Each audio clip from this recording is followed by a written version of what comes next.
Marjan, izredno hvala, ker si se odzval mojemu vabilu. Ja, tudi jaz sem vesel, da si me povabil in mislim, da lahko pričakujem eno zanimivo izkušnjo. Podcast še nisem nikoli snemal, pa sem marsikaj snemal. Ja, no, to so te zdaj novodobni mediji, ki pa jih predvsem mladi poslušajo med tekom, tako da mogoče lahko pozdrava vse, ki zdaj letečejo. Prav, ja, čeprav mu pozneje morda povem, zakaj ni dobro med tekom poslušati. No, super. Ja. Midva sva se zdaj srečala, mogoče zaradi tega dogodka, ki se je zgodil. Novo knjigo si izdal z naslovom Magija, most med znanostjo in religijo.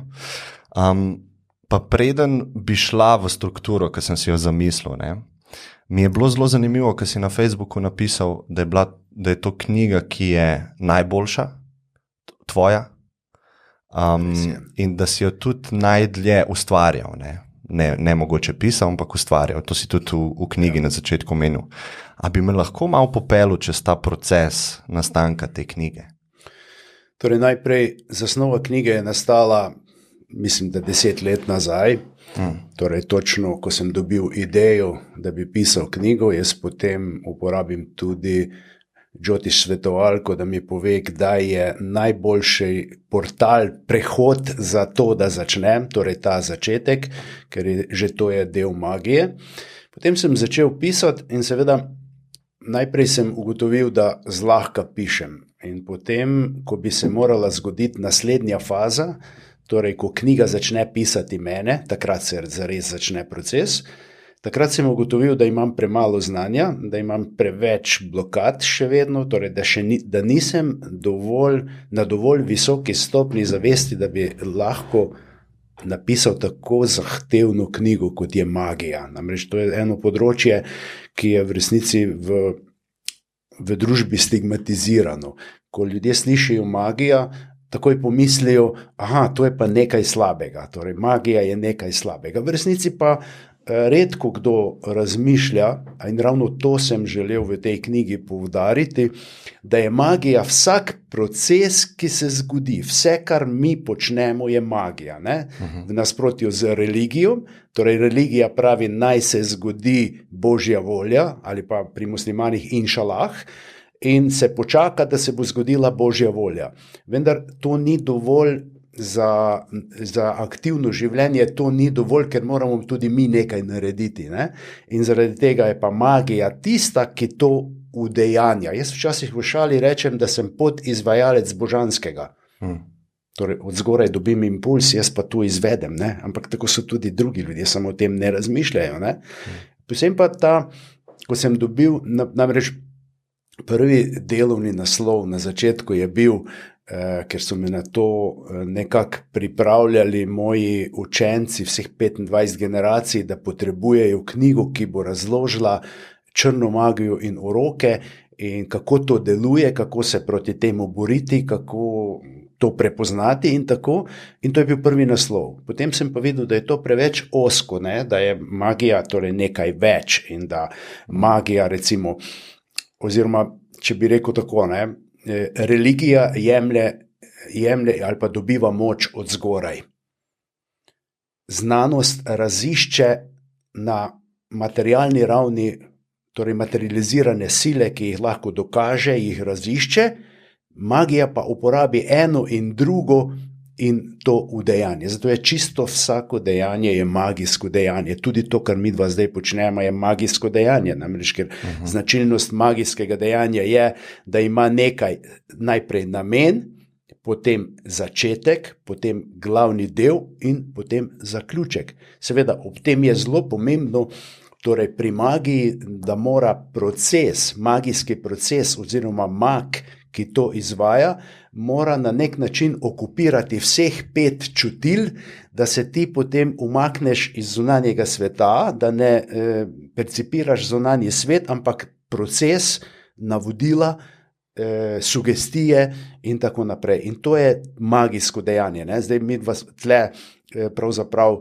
smo na nek način ujeta v to, torej ta vizualno zaznavo je tu, slušna zaznava je tu, na koncu koncev krilim z rokami, ko govorim, to je tudi torej, dotik na nek način, torej dotik je širše jemlje, dotik ni samo fizični, ampak dotik je tudi energijski dotik. Morda, če bi želela še bolj to poudariti, bi imela tu še neko podlago glasbo, pa še morda prižgano neko palčko ali nekaj, da še vonj, torej da čutilo vonja še zavzame in to je to. Ampak ta magija se dogaja tudi pri računalniških igricah, ne? Torej, če želi tisti, ki je ustvaril igrico, imeti popolno magijo te igre, potem mora vse narediti, da tisti, ki igra to igro, da izključi vsa čutila, da dobiva samo čutila iz igre, ne? In recimo znanost danes zelo dobro to zna raziskati in dokazati, da dogajanje v telesu, namreč mi na vse, karkoli se nam dogaja v mislih, v zaznavi, percepciji, mi se odzivamo tudi telesno, torej fiziološko. In so ugotovili, da telo se odziva fiziološko enako, če nekdo doživlja v stvarnem, realnem življenju nek dogodek ali pa v igrici. In zaradi tega ta igrica je tako zanimiva, zaradi tega ustvarja ta virtualni svet, ki je verjetno prihodnost in to doživljajo ljudje in v igrici je vedno zanimivo, v zunanjem svetu je pa včasih dolg čas. Se ta definicija magije, ki si jo povedal, je tako zelo široka, ne? To je v bistvu neka stvar, v kateri se jaz zgubim noter, a ne? Zdaj v primeru igrice, lahko je to življenje, lahko je to karkoli.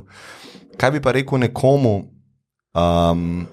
recimo zdaj se nahajamo v 21. stoletju, nekako prevladuje, vsaj meni se zdi, ta racionalni način razmišljanja ali pa znanstvena metoda ima svoj primat, ne, vsaj mainstream. Ne. Kaj bi rekel nekomu, ki bi rekel, kaj je problem z racionalnim načinom razmišljanja? Torej, največji problem, najprej sploh, zakaj smo tako razvili racionalni način razmišljanja? Prvo, zaradi tega, ker sistem edukacije od vrtca pa vse naprej, torej stimulira razvoj leve racionalne možganske polovice in torej ves študij pozneje stimulira levo možgansko polovico, pa karkoli študiraš medicino ali pa arhitekturo ali pa karkoli. In tudi te ljudje, ki so enormno razvili, nabildali bi lahko rekli levo možgansko polovico, te so tudi bolj uspešni v družbi, ker v naši družbi, torej materialistična paradigma prevladuje, torej v naši družbi so bolj uspešni tisti, ki tako funkcionirajo. Kaj je narobe s tem racionalnim delom? Ja, v osnovi je narobe s tem, da potem smo torej naša desna možganska polovica, lahko bi rekli umetniška, tista, ki gleda celoto, tista, ki gleda izven časa in prostora in tista, ki ne sodi, ki ne kupčka v resnici, kaj se splača, kaj se ne splača. To smo pa nekako zapostavili, to sicer mi razvijamo tudi v šolski sistemi skozi umetnost in te razne predmete, ki jim pa sedaj namenjajo vse manj prostora, torej jo ne razvijamo in ne razvijamo to desno polovico. In potem smo prikrajšani za to, mi svet zaznavamo omejeno samo tisto, kar je racionalno, tisto, kar zaznavamo s 5 čutili, prikrajšani smo pa za zaznavo tistega drugega, nevidnega energijsko-informacijskega dela, ki je pa zelo pomemben, ne? In v resnici bi lahko rekli, torej na nek način je nek konsens v tej, bi rekel, kvantnih znanosti, da v resnici ta svet, ki ga mi percipiramo s 5 čutili, je samo 0,00% celote vsega vesolja, ki je neviden, razne dimenzije, razna bitja, ki živijo na različnih ravneh in vse to skupaj in to vse, lahko bi celo rekli v prispodobi, da je, če vzamemo torej neko ledeno santo, da je ta svet samo tisti vrh, ki gleda ven. To mi vidimo, onega drugega pa ne vidimo. In to je problem, ne? In sicer to ni nič narobe, ker v svetu, če nekdo živi v tem materialnem svetu, če je to njegova osnovna paradigma, če ne zaznava nič drugega ali pa ne dovoli, da pride v njegov svet in mu dobro rata živeti in je srečen, Ja, kaj je pa narobe s tem? Nič ni narobe. Je pa prikrajšan za tisti del, ki ga pa jaz in tisti, ki zaznavamo tudi, ki smo razvili zaznavo v nekih drugih dimenzijah, to mu pa manjka, torej njemu nekaj manjka, ampak on ne ve, kaj mu manjka, zaradi tega, ker tega ni doživel. Lahko bi to doživel morda ta drugi svet, če bi uporabil neke psihoaktivne snovi, kot ajovaska ali pa peotl ali pa gobice ali pa karkoli, če bi to uporabil, potem bi dobil izkušnjo tega drugega sveta, pa bi ga mogoče zasrbeli prsti, daj grem jaz tudi to razvijati. Zaradi tega je, mislim, da so te snovi, seveda ne kot rekreativne droge, ampak tako, ko sem jaz šel recimo v amazonskem deževnem gozdu v Peruju, notri s šamanom, torej da je to morda dobro, da lahko spoznaš, kam greš, kam lahko prideš, kaj obstaja še tam zunaj, potem se pa vrneš nazaj, potem pa greš, se pa razvijaš, temu rečejo naravni ali organski transhumanizem, torej postati boljši človek na naravni način, ne na hitro, kot to uči oziroma je težnja transhumanistov ala Musk in podobni, ki to podpirajo. Seveda je teh veliko, mi poznamo samo nekaj malo, ker to je cel sistem.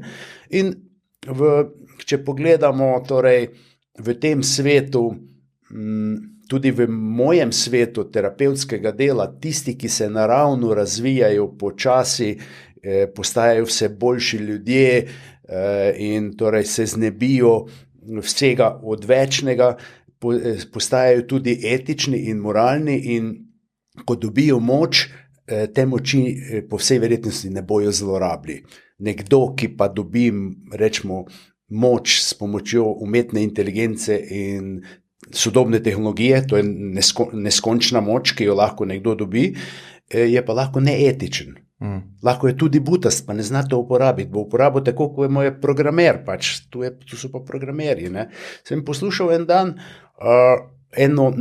mislim, da na History, eno oddajo, skupaj Kitajci pa Japonci so razvili neke robotke za take male polmetrske, ki jih imajo starejši ljudje, Japonci, na mizi, da komunicirajo z njimi in tako, in so priključeni na internet, goste pozdravijo, jih vprašajo o problemi, naslednjič, ko pride neka gospa na obisk, jo on vpraša, ker jo prepozna, jo vpraša, kako, gospa, vi ste to, a imate še težave z zobobolom ali pa karkoli, in so dobili so idejo, da pa njega vprašajo, ker ima pa dostop do vseh internetnih podatkov, kako bi rešil eno resno težavo, recimo zdaj, ko je COVID.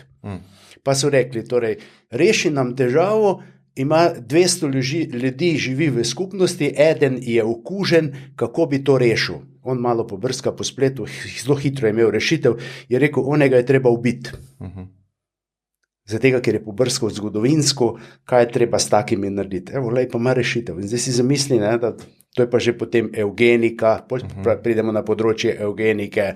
Ja, to striktno racionalno razmišljanje. Jaz se čisto strinjam, lahko pride do zaključkov, kjer imaš 5 ljudi, pa 3 ljudi, pa začneš ti kalkulirati. Recimo, to bo primer samovozečih avtomobilov. Ne vem, če si kaj spremljal to. Ja, malo sem v tem, torej me zanima to in razmišljam, mene bolj kot, jaz bolj razmišljam, ali smo mi sploh zreli z zavestjo, da to sprejmemo, da se temu prepustimo in torej, tehnološko ni problem narediti take avtomobile. Ampak kaj pa z onimi, ko bojo pijani prišli z navadnim avtom v ta promet ali pa karkoli. Torej, mislim, problemov je verjetno neskončno. Ne, bolj sem mislil to, da se bo avto, se pravi računalnik, moral moralno odločati. Ali ubije dojenčka in mamico, ali ubije 5 starih ljudi.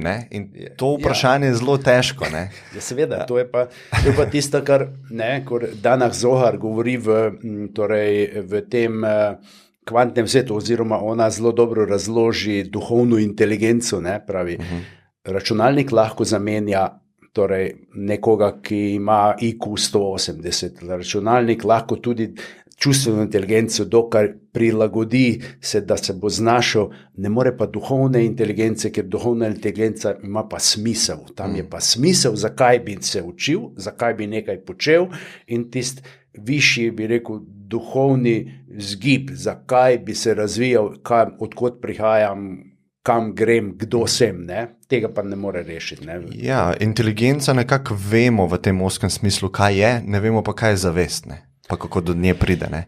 In tukaj je problem. Ugibamo, ne? Jaz mislim, da celo mi, ki smo, ajmo reči, na tem področju malo globje, tako kot je nekdo drug globje v računalništvu ali pa kjerkoli, vsak je nekje globoko, pozna dobro, ampak da mi samo malo, da smo začeli tipati nekaj malega tega kvantnega sveta in razumevati, kaj se vse dogaja, ker mi preprosto, mi smo naučeni, trodimenzionalno, štiridimenzionalno še razmišljamo in si predstavljamo, vendar si ne moremo predstavljati, da je ta neskončna dimenzionalnost v vseh časih, v vseh prostorsko, v vseh situacijah in to mi ne dojemamo, ne? Torej, mislim, vsaj jaz ne. Kaj pa bi rekel, recimo, ko so se malo dotaknili na te morale, ne? Ja. Zelo spomnim se, ko so Dalaj Lamo vprašali, če bi ubil dojenčka, ki bi postal Hitler, se pravi Hitler, ko je bil dojenček in s tem bi nekako spremenil potek zgodovine, ne? In mislim, da je premislil, pa rekel, da bi, če bi lahko to naredil s sočutjem. Ne? Kakšno bi bil tvoj odgovor na to vprašanje? Sočutjem, oziroma Japonci imajo ta kodeks, ki pravi, torej, da ne smeš, če je potrebno nekoga ubiti, to, kar so oni počeli te, kako se že imenujejo? Kamikaze?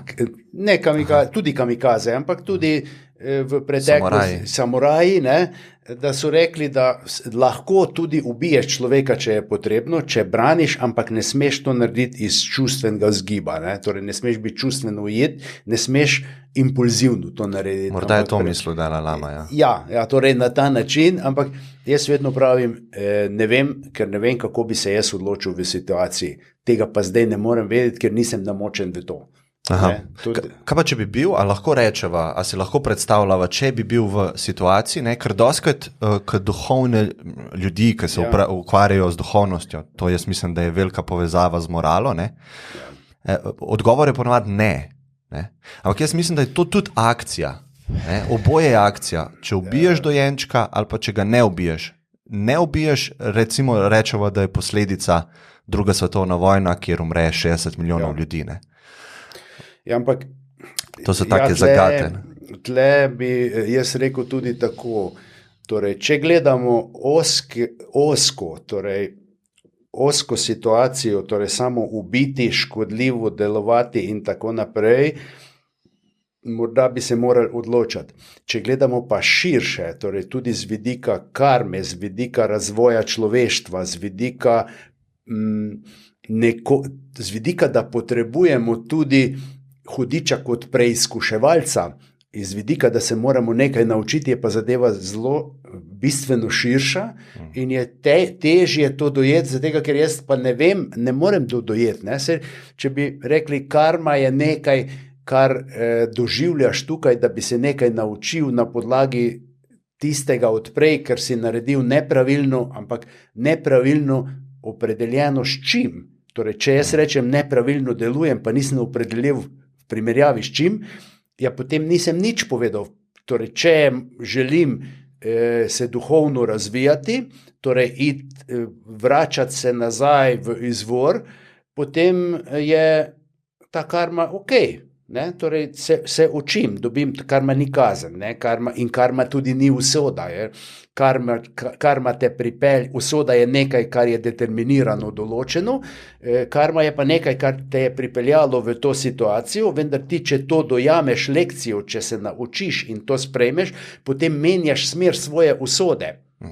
Če pa, torej, ljudje na nizki ravni zavesti, ljudje, ki so neuki v smislu, ali pa ne razumejo zadev, ali pa ne želijo razumeti, ker so tako naučeni, oni so ujeti v karmične zakone, nimajo svobode. Torej, kdaj imaš svobodo? Ja, takrat, ko razumeš in takrat, ko ti pade kamen na nogo, takoj dojameš. Recimo, meni ni dovoljeno nič več, niti misliti ne slabo. Jaz sem en dan hodil po cesti, zdaj, ko je bil sneg, in sem nekaj pomislil, pomislil sem v resnici, če sem čist pošten, da me srbijo prsti, da bi se kot javna oseba vključil na to sceno, pa da bi kaj povedal o aktualni vladi. Tisti trenutek sem zdrknil in si izvil gležen. Še preden sem se pobral, sem že dojel lekcijo. Torej, nimaš pravico tega obsojati, ker ne veš, zakaj se to dogaja. Torej, lahko dejanje obsodiš, lahko si tudi prizadet, vendar jaz to jemljem, torej bi rekel, vloga javne osebe jemljem tudi kot zelo veliko odgovornost. Torej, ne morem blekniti, karkoli mi pade na Eno je, če grem v vaško gostilno, pa spijemo par piv, pa potem se marsikaj lahko pove, ampak drugo je pa javno, ne? Je pa treba, ker zgled vleče, ne? Ker jaz sem že videl po mojih knjigah prejšnjih, da so ljudje prihajali na terapijo, da so počrtali en stavek v knjigi in sem rekel, zakaj ste pa recimo nekaj počeli, zato ker ste vi v tem stavku to tako napisali. Wow. Torej, jaz sem to tako napisal in on vzame iz konteksta to, ampak se drži tega, torej treba biti zelo previden pri tem, ne? In torej tudi jaz sem včasih govoril, to je tako.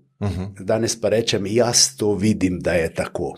Ti pa vidiš drugače, ljudje vidijo drugače in v resnici mi zaznavamo vse od zunaj pridejo iste informacije, torej v elektromagnetnem spektru, torej barve, zvok, karkoli vonj.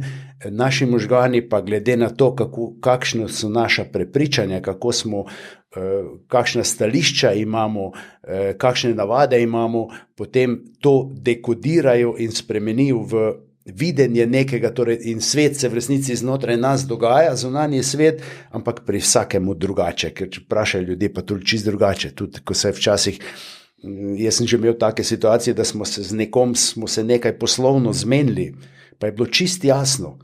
Ko se je pa zataknilo, sem pa jaz rekel, ja, jaz sem videl tako, on je pa rekel, jaz sem videl pa to tako. Pa isti stavki. Ne, torej je velik problem, ne, torej za tega, mislim...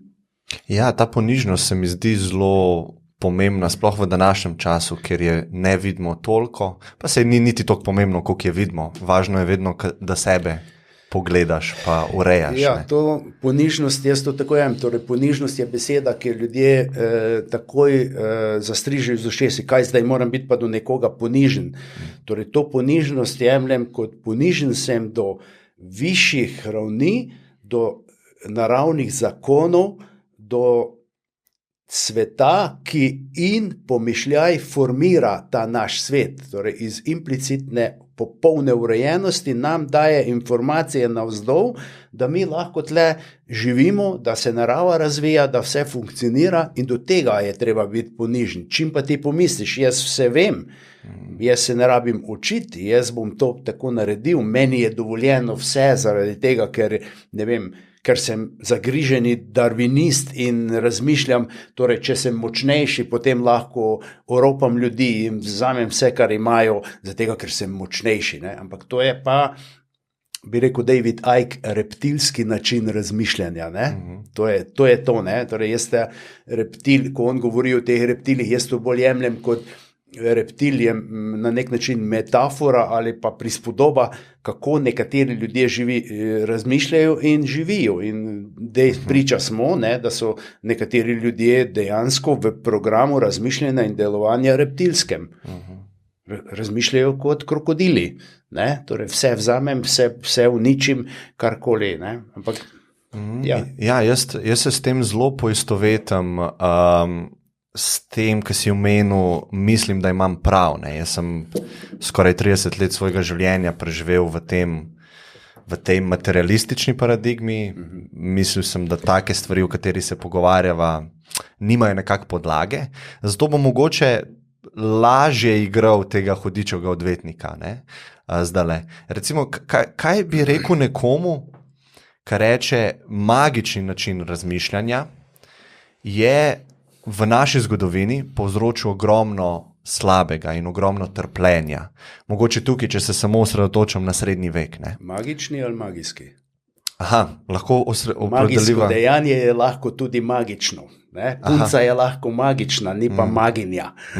Veš, jaz sem se naučil skozi pisanje in predavanje v šoli, naučil uporabljati zelo jasne, torej pomensko, čeprav je to, večina ljudi to jemlje kot splošno.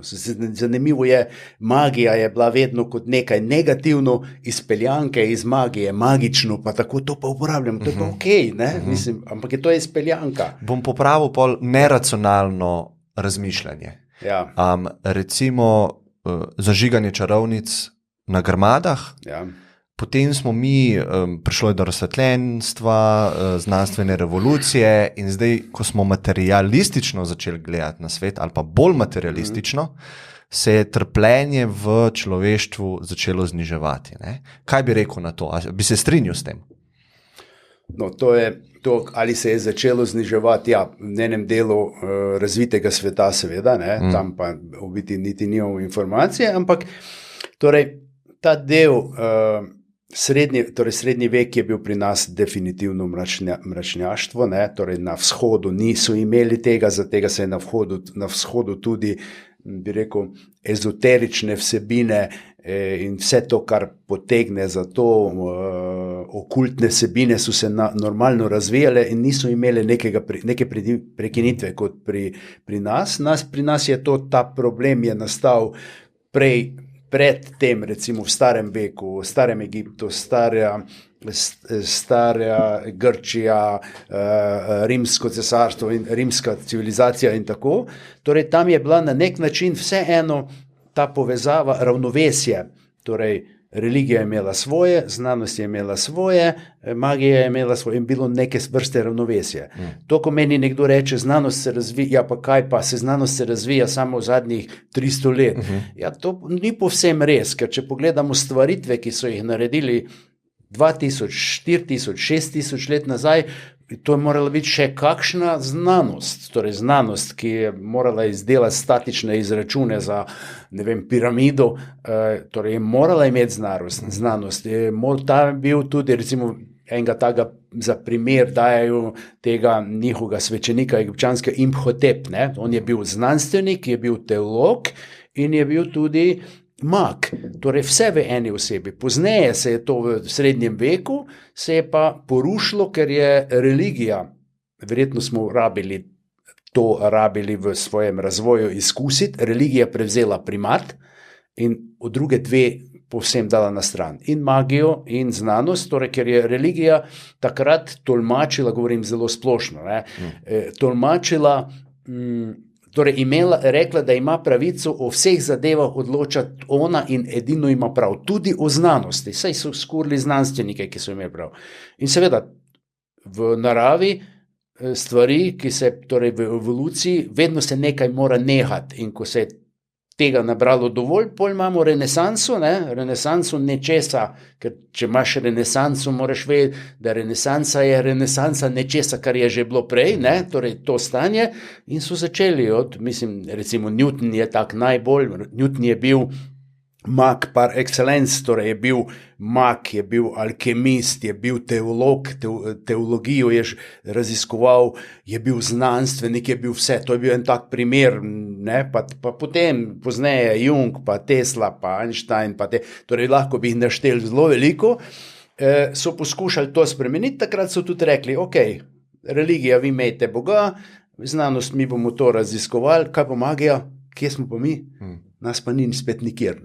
In danes je absolutno primat znanosti, ne bom rekel teror, ampak včasih tudi to, zaradi tega, ker problem je ne, da nas, ki nismo znanstveniki, ne pustijo zraven, da bi kaj razložili javno, ampak tudi znanstveniki, ki ne pripadajo tem glavnem toku.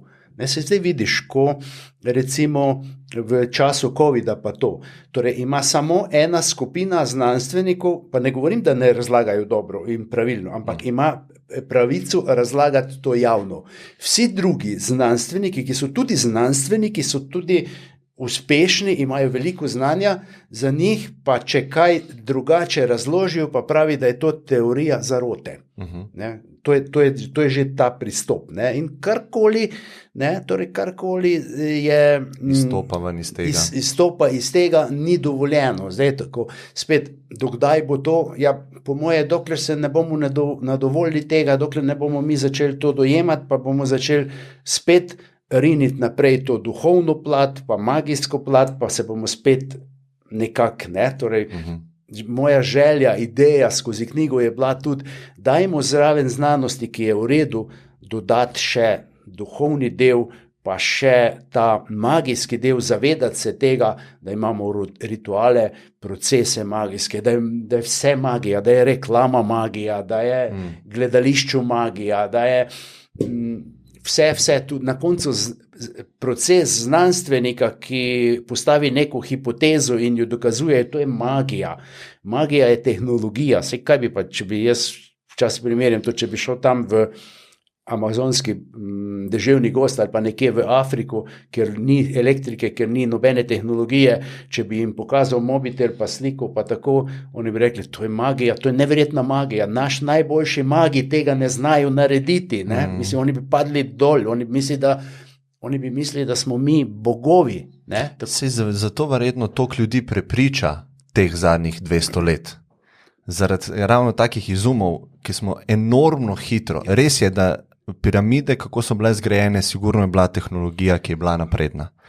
Ampak, če jaz primerjam piramido, pa recimo čistko materialistično, pa telefon, s katerim lahko se jaz pogovarjam z nekom iz Kitajske instantno in zastonj, ne, jaz lahko razumem, da ljudje verjamejo tej religiji, lahko tudi rečeva, ne? Ja, seveda verjamejo, torej, to je postala religija, magija je neka vrsta religija, ne, vendar jaz sem se tukaj v knjigi dotaknil še ene druge, torej dovolil sem si reči, imamo magijo, ki je koristna in črno magijo. Imamo religijo, ki je dobra in črno religijo in znanost, ki je dobra in črno znanost. Tega se nisem zaznal, da se je kdo upal to postaviti. Vendar, kaj je pa torej mag, ki dela za razvoj sebe, za dobro, je beli mag, bi lahko rekli. Ne? Mag, ki dela škodljivo, je črni mag. Torej, znanstvenik, ki dela tako, da izdeluje orožje za množično uničevanje, da dela v laboratoriji, ker razvijajo biološko orožje, to danes obstaja, ljudje to ne vejo, mislim, velike sile imajo vse, naši ne, naši bi se skregali po 3 dneh in bi laboratorij razsul, ne, ker bi nekdo prinesel informacije novinarjem. Torej, znanost, ki se prodaja multinacionalkam za neke druge interese, je črna znanost. Ampak problem je v tem, da recimo jaz sem se pogovarjal z znanstveniki, pa pravijo, jaz rečem, ja, a ni to sporno, da ti delaš za vojaško industrijo, recimo ameriško dela v Ameriki in ta Amerika potem s to industrijo množično uničuje v Afganistanu ali pa kjerkoli. Ja, je rekel, to ni moj problem, o tem naj mislijo drugi. Wow. Ker on je samo en v verigi. Ja, to je kot da bi rekel učitelju v osnovni šoli, torej ti zraven matematike otroke tudi vzgajaš, pa bi rekel, ja, to ni moj problem, jaz jih učim računati. Ja, seveda je tvoj problem, je to problem vseh nas, ne? In to je potem črna magija, ampak o tem se ne govori, ne? Ampak zdaj, če bi šli malo špekulirati, je velik del črne magije, velik del je za vojaško industrijo, velik del proizvaja bojne strupe, velik del, torej vse to skupaj škoduje, znanstveno dokažejo neko hipotezo za potrebe multinacionalke, za potrebe farmacije ali pa karkoli, ne, mislim, sej, to je zelo tanka meja. Ne? Če oni dokažejo, da je zdravilo 55% koristno, ne? 45% je pa škodljivo, ne? In rečejo, ok, torej, to je dobro zdravilo, gre na trg, čez 5 let pa pogruntajo, da so ljudje umirali zaradi tega, gremo na novo narediti. Ne? Ampak to je vse znanost. Ja, sej tukaj imam jaz problem, kdo definira, kaj je črna znanost, kaj je bela znanost, kaj je črna religija, kaj je bela religija. Ja, ker na dolgi rok, kar smo imela primer s Hitlerjem, Imeli smo znanstvenike Schopenhauer, ki so jedrsko orožje izumili leta 1945. Ne? Ampak jaz vidim argument, ki bi ga nekdo lahko uporabil, sicer ne jaz, je, da je to jedrsko orožje na nek način rešilo ogromno življenj. Zato, ker se je prej končala druga svetovna vojna, ni bilo treba invazije delati na Japonsko, kjer bi po nekih izračunih umrli 2 milijona Japoncev. Ne? In zelo je težko v trenutku, v času, vsaj jaz imam problem, soditi moralno, kaj je najboljše. Tudi jaz imam. Kako se ti s tem? Kako bi to opredelili, bo vsak od nas opredelil drugače in glede na okoliščine in glede na to, iz katerega zornega kota gledam in glede na to, kakšne imam jaz koristi na to, od tega. Torej jaz recimo, ne vem, jaz zelo veliko komuniciram, v bivši Jugoslaviji sem imel zelo tudi po liniji športa, atletike, trenerstva, sem imel zelo veliko prijateljsko Srbija, Bosna in povsod, in se pogovarjam s srbskim prijateljem in on pravi, lej, kaj so nam Hrvati delali recimo v tej Oluji. Jaz pa pravim, čak malo, dajmo se mi dva tu zaustaviti. Kje so pa to delali pri vas v Srbiji ali na Hrvaškem? Ja, na Hrvaškem. Ja, halo? Torej ti pridi v moje dvorišče, pa te jaz zbrcam ven, pa rečeš, da sem nefer deloval. Wow, čak malo. Ja. On pa reče, to ni bilo tvoje dvorišče. Ampak to je moj pogled na to. Tako, ja. Ona druga stran ima spet drugi pogled na to in to je zelo težko. Generalno bi lahko rekli, to je ena taka fraza v resnici, kako veš, da greš v pravo smer, tako da tisto, kar počneš, je dobro za tebe, za družino, za skupnost, za širšo skupnost, za človeštvo. Ampak kaj je dobro, je pa težko opredeliti, ker včasih je nekaj dobro, da nekaj mora umreti, da nekaj propade. Pa lahko se tudi motiš, ne? Lahko se tudi motiš, ne? Torej, dobro in slabo vedno moraš opredeliti na cilj, ki ga želiš doseči. Jaz to vedno povdarjam iz moje vasi, kot tam, ker sem bil rojen, Mali Vrh, smo imeli brivca, ki je hodil po hišah in je strigel. In je tam enega iz vasi strigel, ker je imel škarje zelo slabe, je ga je cukalo fejst. In se on zmrdoval z glavo in pravi, kaj se pa zmrduješ, a ne delam dobro. Je rekel, vidiš ta kmečka modrost, je rekel, odvisno kaj delaš. Torej, če strižeš, delaš slabo, če pa puliš, delaš pa dobro. In definitivno, to se ljudje premalo sprašujejo. Torej, ko obsojajo nekaj, ko nekaj opredelijo, da je dobro ali ni dobro, na podlagi česa, kakšen cilj želiš doseči, kam želiš priditi, mislim, seveda. Nameni, so pomembni v morali. Ja, in jaz sem enkrat rekel eni gospe, ki na terapijo prišla, ne vem, vsa bolna, 50 kil pretežka, zakajena, zapita, je rekla, a mislite vi, da slabo delam? Sem rekel, ne, gospa, če se želite ubiti, dobro delate. Evo roka. Ja, ampak če pa želite biti zdravje izboljšati, potem pa morate nekaj spremeniti, da ima tako pogledati zadevo. Ja, sem rekel, a se pogledate v špegel kdaj? Mislim, to je zelo grobo, tega si zdravniki ne smejo dovoliti, ker bi jih takoj dali v cajtnike. Mogoče te imajo glih zaradi tega raje, ker jim poveš provokacija, pa se zamisli, pa se je res, mislim, kaj pa jaz počnem? Ker jaz zagovarjam to tezo, da nišče ne zdravi, niti zdravnik, niti terapevt. Vedno gre za proces samozdravljenja. Zdravnik pomaga z diagnostiko, z zdravili in ne vem, vse tisto, kar ima medicina na voljo, ampak človek pri njem pomaga sprožiti samozdravljenje. Tudi ko da antibiotik ubije en velik del bakterij, takrat se imunski sistem malo pride k sebi in pospravi še ono drugo in je to, z tega zornega kota je to koristno. Mi, terapevti, pa tudi pomagamo predvsem preventiva, torej jaz vedno povdarjam, terapevtsko delo je preventiva, naučiti ljudi, da najdemo, kje so vzroki, kaj je treba spremeniti, zakaj se mi to dogaja, dojeti, da sem sam sodeloval v temu, kar se meni dogaja, vsaj delno, pa morda še moji starši ali predniki, ampak če gremo še globlje, čeprav tudi tukaj najdemo v tem življenju dovolj, tudi iz prejšnjih življenj sem nekam prinesel. To iz prejšnjih življenj, to je večinom ljudi večinoma ljudje zelo težko sprejemajo, zato ker v našem okolju je vseeno ta krščanska paradigma, ki pa pravi, imamo eno življenje. Ne? Čeprav je tudi, če bi se vrnili nazaj v prva 3 stoletja krščanstva, je ta paradigma bila še kako torej, v igri. Ne? Ampak iz nekega razloga so to tako naredili. Zakaj? So že vedeli, zakaj. Ne? Torej, iz nekega razloga in to nesmiselno bi bilo, da jih obsojamo, ker so to ven vrgli. Ja, tudi, ok, potem se pa potrudi v tem življenju, bodi boljši, na koncu vse so ti obljubljene nebesa ali pekel, ne? Nam, ki verjamemo, oziroma jaz ne verjamem, jaz imam izkušnjo, da imam več življenj, jaz se zavedam, da sicer ne bom šel v pekel ali pa ko umrem ali pa nebesa, ampak je to izhodišče za moje naslednje življenje, torej imam do zadnjega dneva, do zadnjega diha lahko še vedno nekaj popravim, da ne umrem jezen, užaljen, obsoja in tako naprej. Ne? Skratka, tega imamo dovolj za delati. Ne?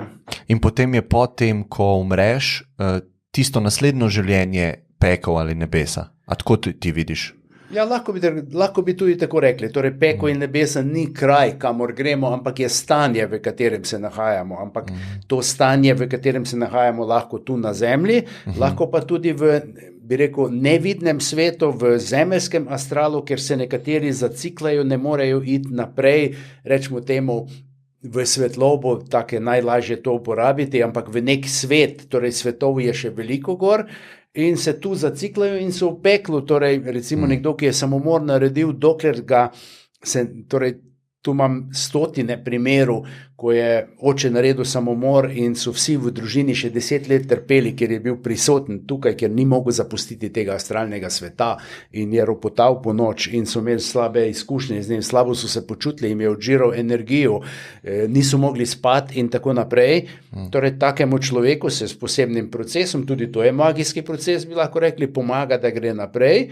Lahko bi mu pomagal pa tudi župnik in župnik je imel včasih to funkcijo, da pomaga tistim, ki so umrli ali pa umirali, da jim pomaga iti naprej. Ampak paradoks je pa v temu, da tisti, ki so naredili samomor, tisti, ki so bili potrebni župnikove pozornosti oziroma akcije, tiste so pokopali izven pokopališča in župnik jih ni omenil pri maši. Torej, tisti, ki so rabili pomoč, tisti je niso dobili, zato ker so jih pač obsodili iz nekega razloga. Ne? Tako. Ja, Kler, mi je bilo zelo zanimivo, ko si v tem delu religije si napisal, da je smisel življenja zate izkusiti vse, kar življenje ponuja in končna združitev z izvorom. Jaz bi tebe vprašal, kolikrat in kako si začutil, da smo vsi neki te fraktali oziroma particije, lahko rečeva, enosti, delci enosti?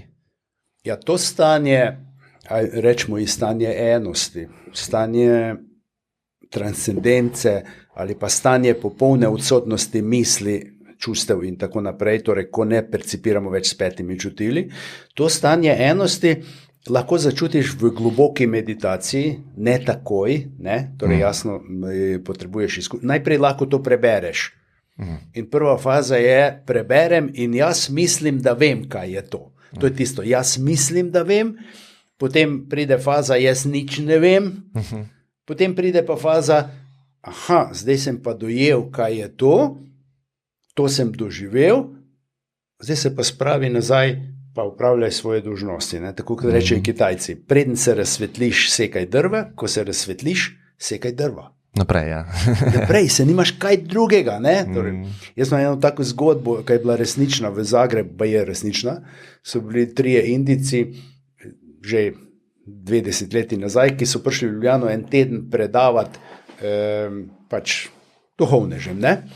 In 2 sta predavala, eden je pa kuhal specialno hrano za njih. Ne? Torej, in po parih dneh rekli so pa, da je eden od njih je razsvetljen. In zdaj kaj ljudje mislijo? Eden od teh, ki predava. In se je eden upal vprašati po nekaj dneh, katero 2 je razsvetljen. Pa je dobil odgovor, tisti, ki kuha, on ne rabi več predavati. Mi dva pa še predavamo, ker še nismo razsvetljena. Ne, ljudje bi rekli, ja, kuhar bo razsvetljen. Ja, seveda. Ja, se to je zelo zanimivo. Jaz recimo imam spomin na to izkušnjo, ampak to ne govorim zato, da bi karkoli želel sporočiti. Bolj me zanima, zakaj to pozabimo, ne? Ker moja izkušnja je taka, da spomin na to je zgolj takšen, da ni bilo dvoma, da je to res. Zdajle, trenutno pa, mislim, te besede so itak prazne, ki jih govorim, da sem to začutil. Ne? Kaj je namen tega izgube spomina na to? Ja, po vsej verjetnosti, da na nek način, da se skozi izkušnje najdemo način, kako se bomo znebili raznih ujetosti v koncepte, obsojanje, sodbe in tako naprej. Meni je blizu tudi definicija, sem prebral eno tako modro zadevo pri enem kiparju, ko so ga vprašali vrhunski, kako ti uspe iz enega tega kamna narediti takega človeka. Ja, je rekel, glej, jaz imam vizijo, jaz vidim tega človeka v kamnu, potem pa samo odklešem tisto, kar je odveč. Ful enostavno.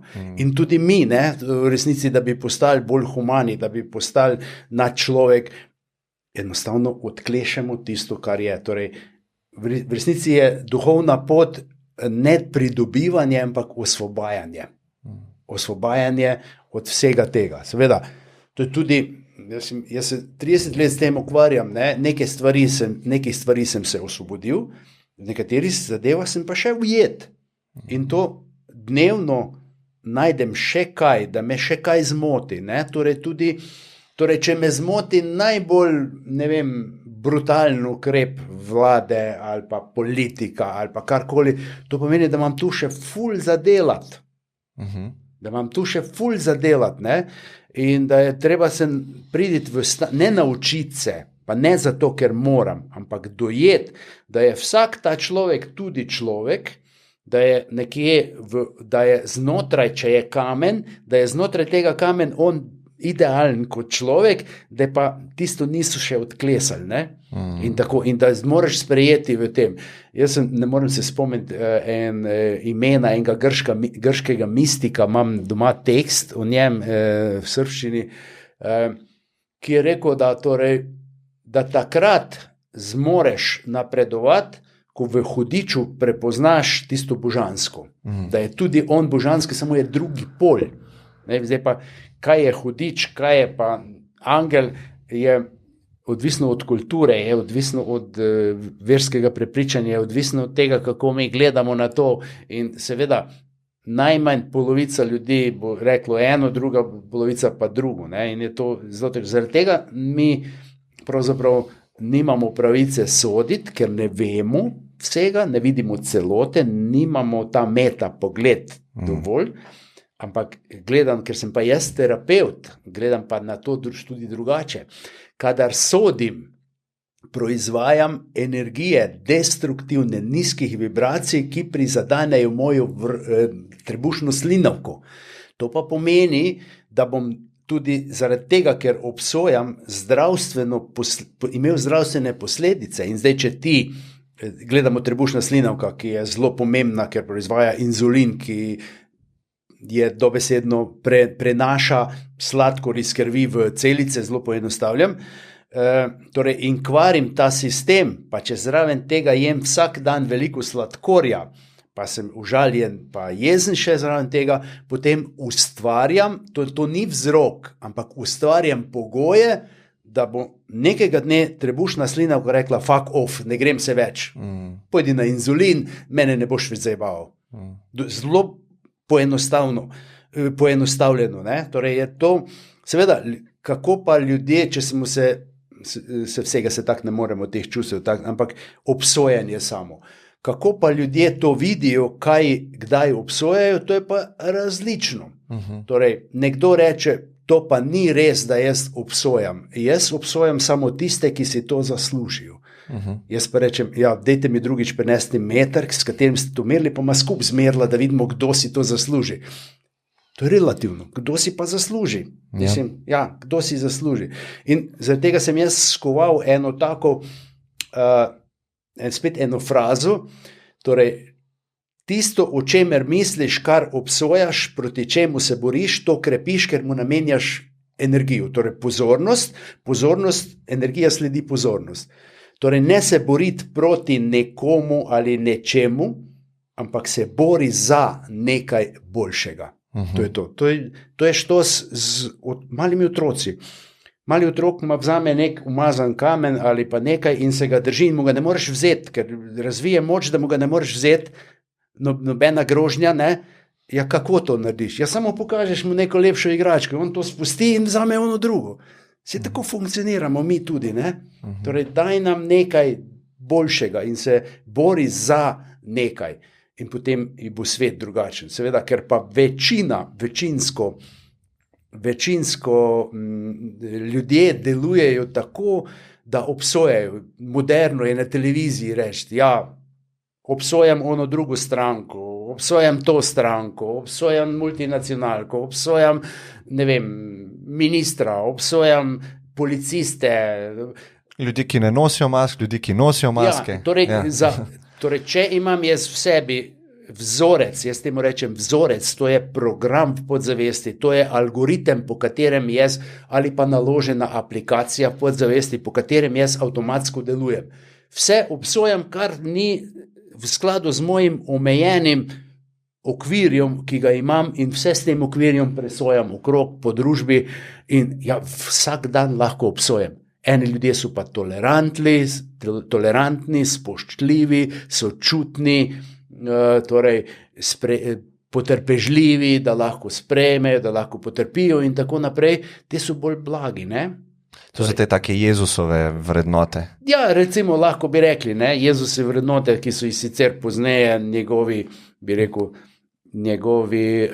tisti, ki tolmačijo njegove nauke, so pozabili neke stvari, ampak pustimo zdaj, to ni moje, da se borim proti temu, ne. Ja, jaz sem zadnjič na sprehodu, mi je prišla, veliko razmišljamo o razsvetljenju in vem, da to mi ne dela nobenih uslug, to razmišljanje, ampak prišla mi je na pamet stavek, recimo, zdelo se mi je, da je resnica, pa me zanima, kaj ti misliš o tem. Nekako približ sem dobil, da razsvetljen postaneš takrat, ko verjameš, da so vsi ostali razsvetljeni razen tebe. Kako se ti zdi ta paradoks? Ker to je ravno, se mi zdi, da žebljica, mislim, ravno to, kar sva govorila, to je protistrup obsojanju, ne?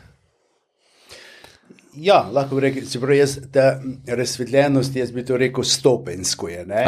Torej, prva stopnja je tista, pa moram vic povedati, ker v vicih je modrosti neverjetno. Vic o Mujotu in Hasotu ima toliko modrosti, da bi lahko celo ezoterično knjigo napisal. To bi se mogoče prodajalo tudi. Ja, in so vprašali Mujota, da, mislim, ima preoske čevlje, ga žulijo, ne? Mislim, zakaj jih ne zamenja, je rekel, da vi vidite zvečer, ko jaz to dam dol. To je razsvetlitev. In dejansko je to razsvetlitev. In tako tudi, to bi lahko bila prispodoba, da ko se znebim nečesa, recimo obsojanja, ko se znebim igranja vloge žrtve, ko se znebim česarkoli, to je tist flash, ko narkomano, ko dobi heroin, flash, glej, osvobodil se, kar naenkrat je lažje, kar naenkrat je vse, svet čist drugačen, ne? Meni so veliko krat govorili na terapijah, ja pa nič se ni spremenilo, niti moj mož, niti otroci, niti služba, ampak jaz zdaj tako fajn živim, ker jih ne obsojam, ker jih sprejemam, ker sem tolerantna, ker ne bom takoj moža napadla, če ni isti dan žarnico zamenjal, ali pa otroci so odložili nekaj tam, kar v hodnik in tako naprej. To je delna razsvetlitev. Seveda, tista prava razsvetlitev, jaz bi rekel, da mi lahko ugibamo ali pa, če nekdo nekaj napiše, ne moremo vedeti, kaj to je, ne? Ampak rekel bi pa, vsako spoznanje, ki je na višjem nadstropju, vsako spoznanje, ko padam bolj globoko v vse, da vidim celoto, bi lahko rekli, da je to delna razsvetlitev, ne? Ampak delno smo mi vsi razsvetljeni, vendar torej, lahko rekli, da smo vsi že razsvetljeni, vendar smo še vedno kocka marmorja, ki jo treba izklesati, da potem vidimo, kaj je tisto znotraj. Ampak kdaj bomo to vedeli? Ne vem, ko bomo, torej, lahko reče, da nekaj ljudi verjetno je razsvetljenih v svetu, ampak po moje te se ne mečejo ven. A jih je sploh možno zaznati, če nisi razsvetljen? Ne, zaznaš ga kot nekaj, kar je, bi rekel, svetlejše od tebe, kar je nekaj, kar je bolj karizmatično pomeni, kar ima več energije, in ko padaš v njihovo bližino, bolj si direktno ali pa prebereš kaj od njih ali pa poslušaš predavanje, potem te vibracije preplavijo zatega, ker so višje od tvojih, in če se prepustiš, imaš od tega koristi. Ne? V resnici od takih ljudi je korist tudi, če je samo v življenju, brez da kakšne posebne nauke. Ne? Ampak recimo, ne vem, jaz sicer nisem bil sledilec Sai Babe, ampak ko je že umrl, ko smo bila z ženo v Indiji, sem se pa spoznal z njim, zelo zanimivo. Torej, on je eno tako modrost povedal, ko so ga vprašali, ne filozofira, seveda ti vedno filozofirajo ljudje okrog, kaj bi on povedal, kako Boga ljudem pripeljati. Je rekel, žejnemu tako, da mu daš pit, lačnemu tako, da ga nahraniš, tistega, ki je zebe, da ga oblečeš, to mu pripelješ Boga. To je za njega Bog. Ker on ne more razmišljati o meditaciji, če je lačen. Ne? Po filozofiji. Ampak jaz sem smo imeli ženo tako izkušnjo, pa žena te neke zadeve pri meni torej, jemlje kot čudne. Torej, najmanj kot čudne. Torej, lahko bi rekel, da je normalna, da je prizemljena, normalna, ker dva taka, kot jaz, bi težko funkcionirala skupaj. In smo bila v sobici v Indiji, to je soba hotelska, ki je primitivno, samo ena luč, tako kot le, in eno stikalo pri vrate, in ob 2 ponoči se nažge luč sama po sebi. Pogledam, kaj je to, grem vgasniti, čez 10 minut se prižge televizija, ful na glas, tako na glas, da sem hitro skočil zmanjšati, hotel zbudil. In pravim, kdo pa je? Pravi, Sai Baba. Ampak predtem sem bil 2 dni, predtem sem bil pri Jyotish svetovalcu, ki je bil direktni učenec od Sai Babe, in je rekel, jaz te bom povezal s Sai Babo. Sem si mislil tisto, ne veš, pametnega tak nimam kaj reči, ne? Ok, bo povezal. In začutim to energijo in dobim in pravim, kaj pa je? Jaz rečem, kaj je Sale? Pa pravi, on je bil humorist tudi, ne?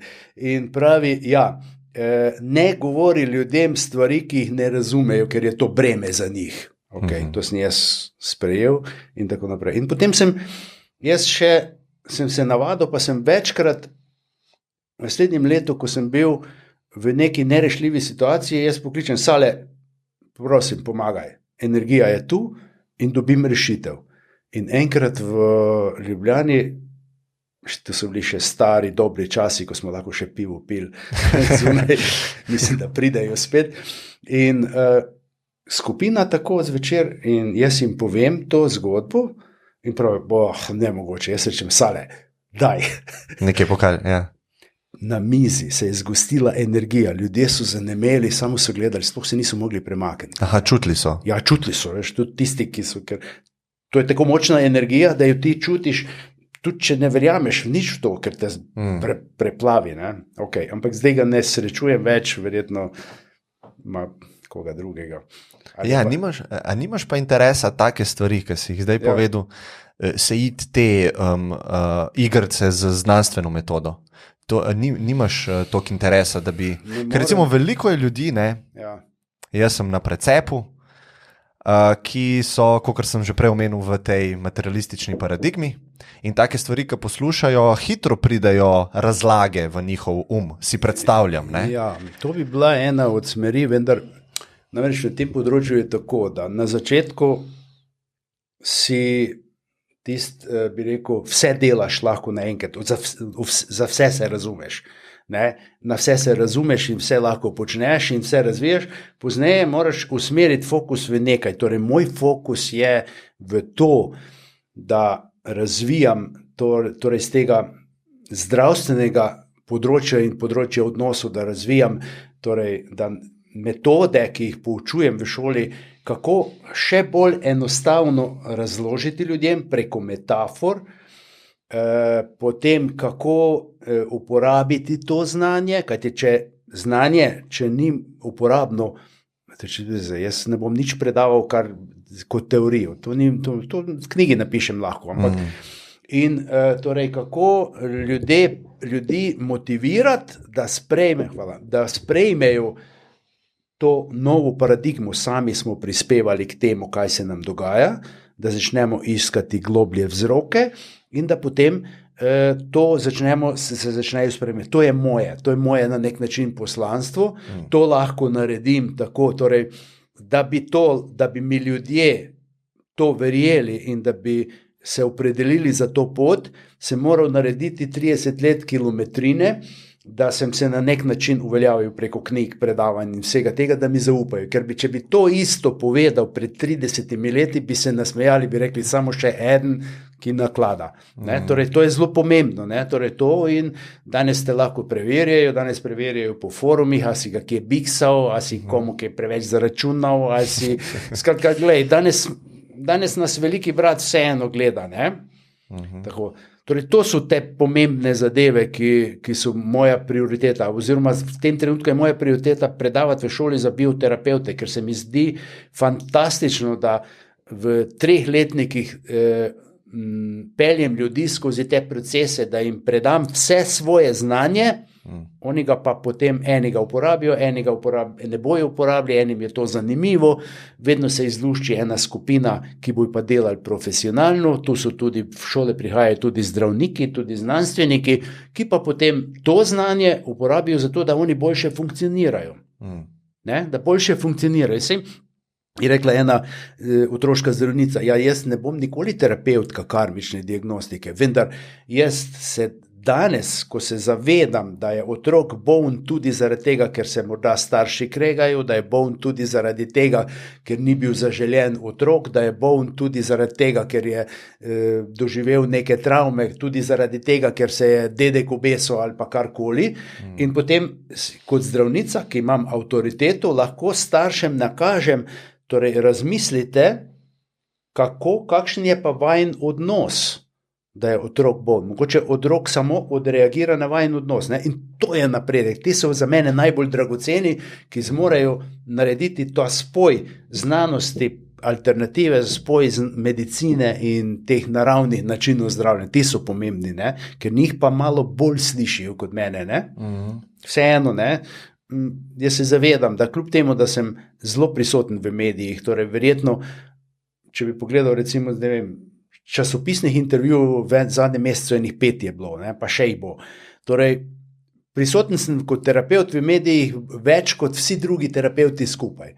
Ne zato, ker so nesposobni, ampak zato, ker se ne izpostavljajo, zaradi tega, ker niso zanimivi za novinarje, zaradi tega, ker ne želijo pač karkoli početi ali pa se ukvarjajo s svojim delom. Ampak jaz pa tu čutim, moja vloga pa je tu, da se izpostavljam, da dam ven zadeve, da ukažem, da tudi vire navedem. V tej knjigi je navedeno torej vsaj 50 knjig, ki sem jih jaz prebral, ki sem jih uporabil, pa ljudje grejo potem pa raziščejo, v tej knjigi, ker taka resna knjiga, kot je ta magija, torej se moraš referirati na nekaj, ker če se ne referiraš, bi rekli, to si pa kar tam na malem vrhu eden zmislil. Eni bojo pa začutili, pa ne rabijo referenc. Začutiti, ker knjiga ima tudi, je večplastna, kot vsaka knjiga. Knjiga vsebuje informacije tistega, ki je pisal. In ti, ko bereš, ti lahko bereš kot zgodbo, tako kot svetopismo. Ti ga lahko bereš kot zgodbo, lahko se osredotočiš na metafore, lahko se osredotočiš pa še ne globlji ezoterični pomen. Kaj to pomeni? Lahko pa greš še globlje, kaj to pomeni v okviru drugih, primerjavi z drugimi svetimi knjigami in tako naprej. Torej, in tako je tudi tu. Lahko koliko začutiš, nekdo, ki je terapeut, nekdo, ki je psihoterapeut ali psiholog ali pa nekaj podobnega, te, ki delajo z ljudmi, bojo pa tu našli tudi to znanje, da včasih ne moremo rešiti zdravje človeka ali pa iz depresije, ker so prisotne entitete, ki so se zalimale različne entitete in dokler tega ne razrešiš, preprosto ne moreš iti naprej, če je na nekoga zalimana energija entitete umrlega, ki se je ubil ali pa zgorel ali pa karkoli, dokler to ne rešiš, seveda problem, torej to je spet ena taka, bi rekel, ena zgodbica, ki pravi, torej tisto, kar je glavni vzrok, je žebelj v tvojem čevlju. In ti lahko delaš karkoli za izboljšanje svojega počutja, dokler žebelj naspuliš, ne boš hodil sproščeno. In to je tudi tukaj. Torej to je treba narediti. Problem je prepoznati to, ne? Tega pa ne moreš razumsko, tega se pa ne da naučiti, to pa lahko zaznavaš takrat, kadar razvijaš svoje sposobnosti, kadar duhovno rasteš. Ne? Ker jaz to ločim. Nekatere tehnike, tudi joga, ne vem, tai chi, fitness, tenis, neke druge tehnike, energijske in tako naprej, so horizontalne, izboljšajo na moje počutje, moje zdravje, moje odnose. Za duhovne tehnike, da pa rastem po vertikali, moram pa postati boljši človek. Se moram pa sklesati, osvoboditi konceptov in tako naprej, preteklih travm, svojih napačnih prepričanj, svojih napačnih usmeritev in tako naprej. To pa lahko gor. Torej moram horizontalno vaditi tehnike, biti več spati, boljše se prehranjevati in tako naprej. Ti se lahko vegansko prehranjuješ, ne vem kako zdrava hrana, absolutno, vendar če v sebi gojiš jezo na soseda ali na nekoga, to hrano kontaminiraš, ko je primeš v roke, avtomatsko. Te ljudje sploh ne razmišljajo, ker pravi, meni so prišli tako, pravi, ja, zakaj sem zbolel, pa zdravo živim, ne jem mesa, potem torej ne pijem tistih sladkih pijač, šetam psa vsak dan. Sovražim pa vse, ki jejo meso. Do tisti sem pa agresiven, zaradi tega, ker ubijajo živali. Ja, okej. Pa moti ga tudi, ker njihova muca prinese miša, pa ga muči zunaj in tako naprej. Moti ga tudi naftna industrija. Je rekla gospa, ja, mislim, jaz znorim, ko razmišljam, da naftna industrija unesnaži, ne vem, Mehiški zaliv, pa ne vem kaj vse. Jaz pa rečem, gospa, a vozite avto? Ja. A želite poceni bencin? Ja. Torej, čak, zdaj pa nekaj tem ni v skladu. A bi želeli, da oni nafto pridobivajo na human način, na nek način, da bi bil bencin dražji, to pa ne bi plačali. Ne. Ravno tako, ko jaz ne jem mesa 30 let. Ampak to ne pomeni, da je to pravilo, zaradi tega nisem bolj duhoven.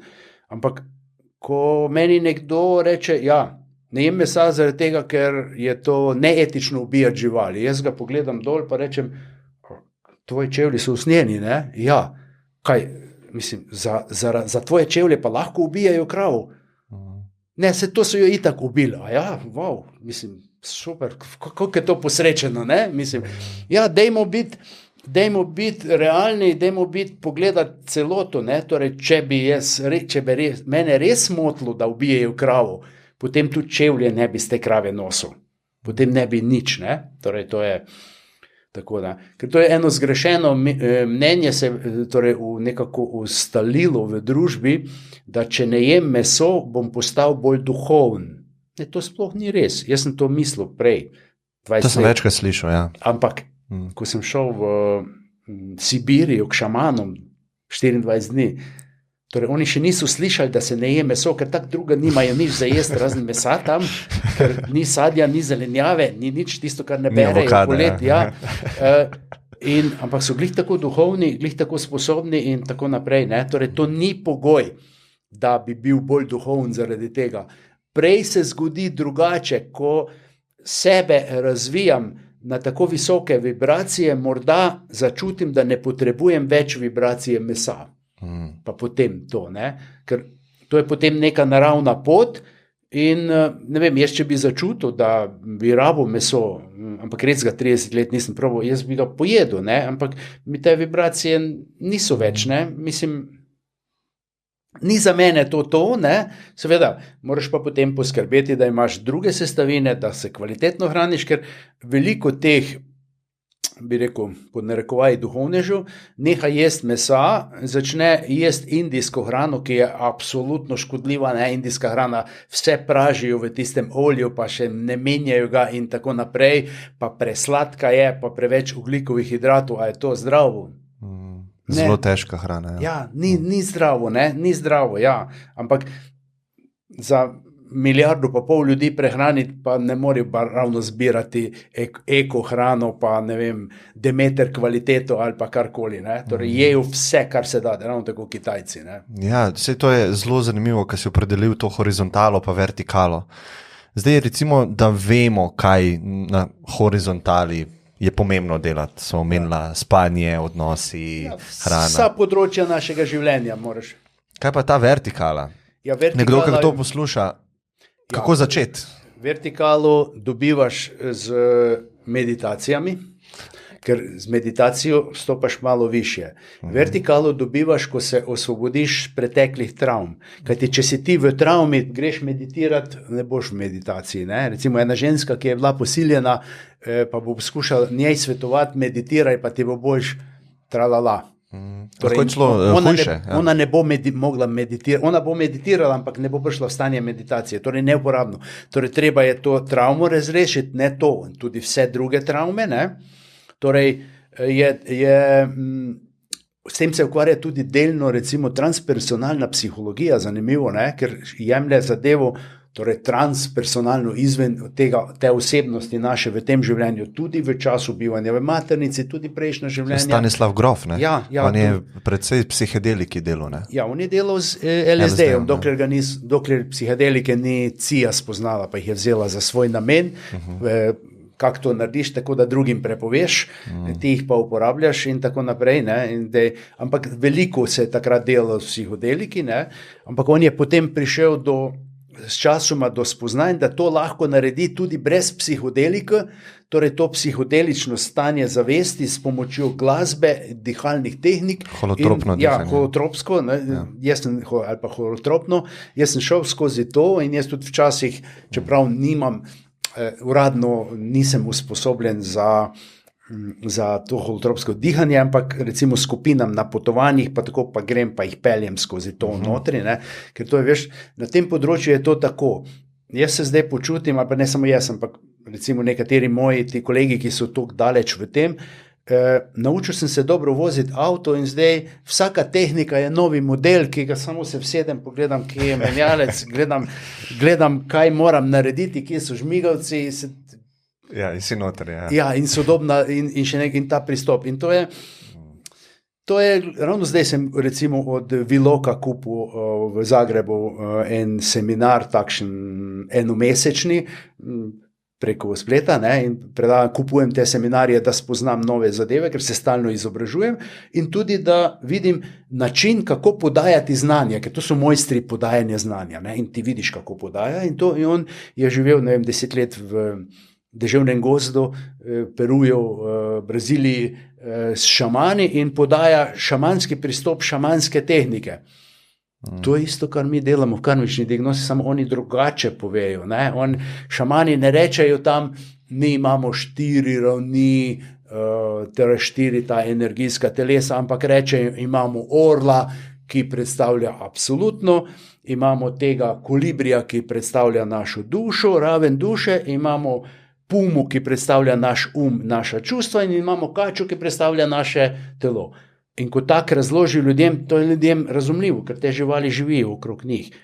Če bi pa njim filozofiral nekje v nekem bogu, ki pa živi nekje, ki ga sploh ne moremo videti in ki ga ne bomo nikoli videli, sploh če ne bomo pridni in tako naprej, to ne razumejo. Ne? Ta šamanski pristop je realen, on ti pripelje situacijo, on pripelje na koncu koncev to, kar je Jezus učil, dvigni kamen, našemu boš, dvigni to, našemu boš, to je to, povsod, v vsaki rastlini, vse je živo, vsaka žival, vse ima svojo vlogo, vidijo kontekst, ne rušijo ravnovesje, ko na enem področju izropajo gost, se premaknejo drugje, tu se obnovi in tako naprej. To je ta šamanski pristop, ne, ki je še kako aktualen danes, ne, ampak mi smo ga zrinili.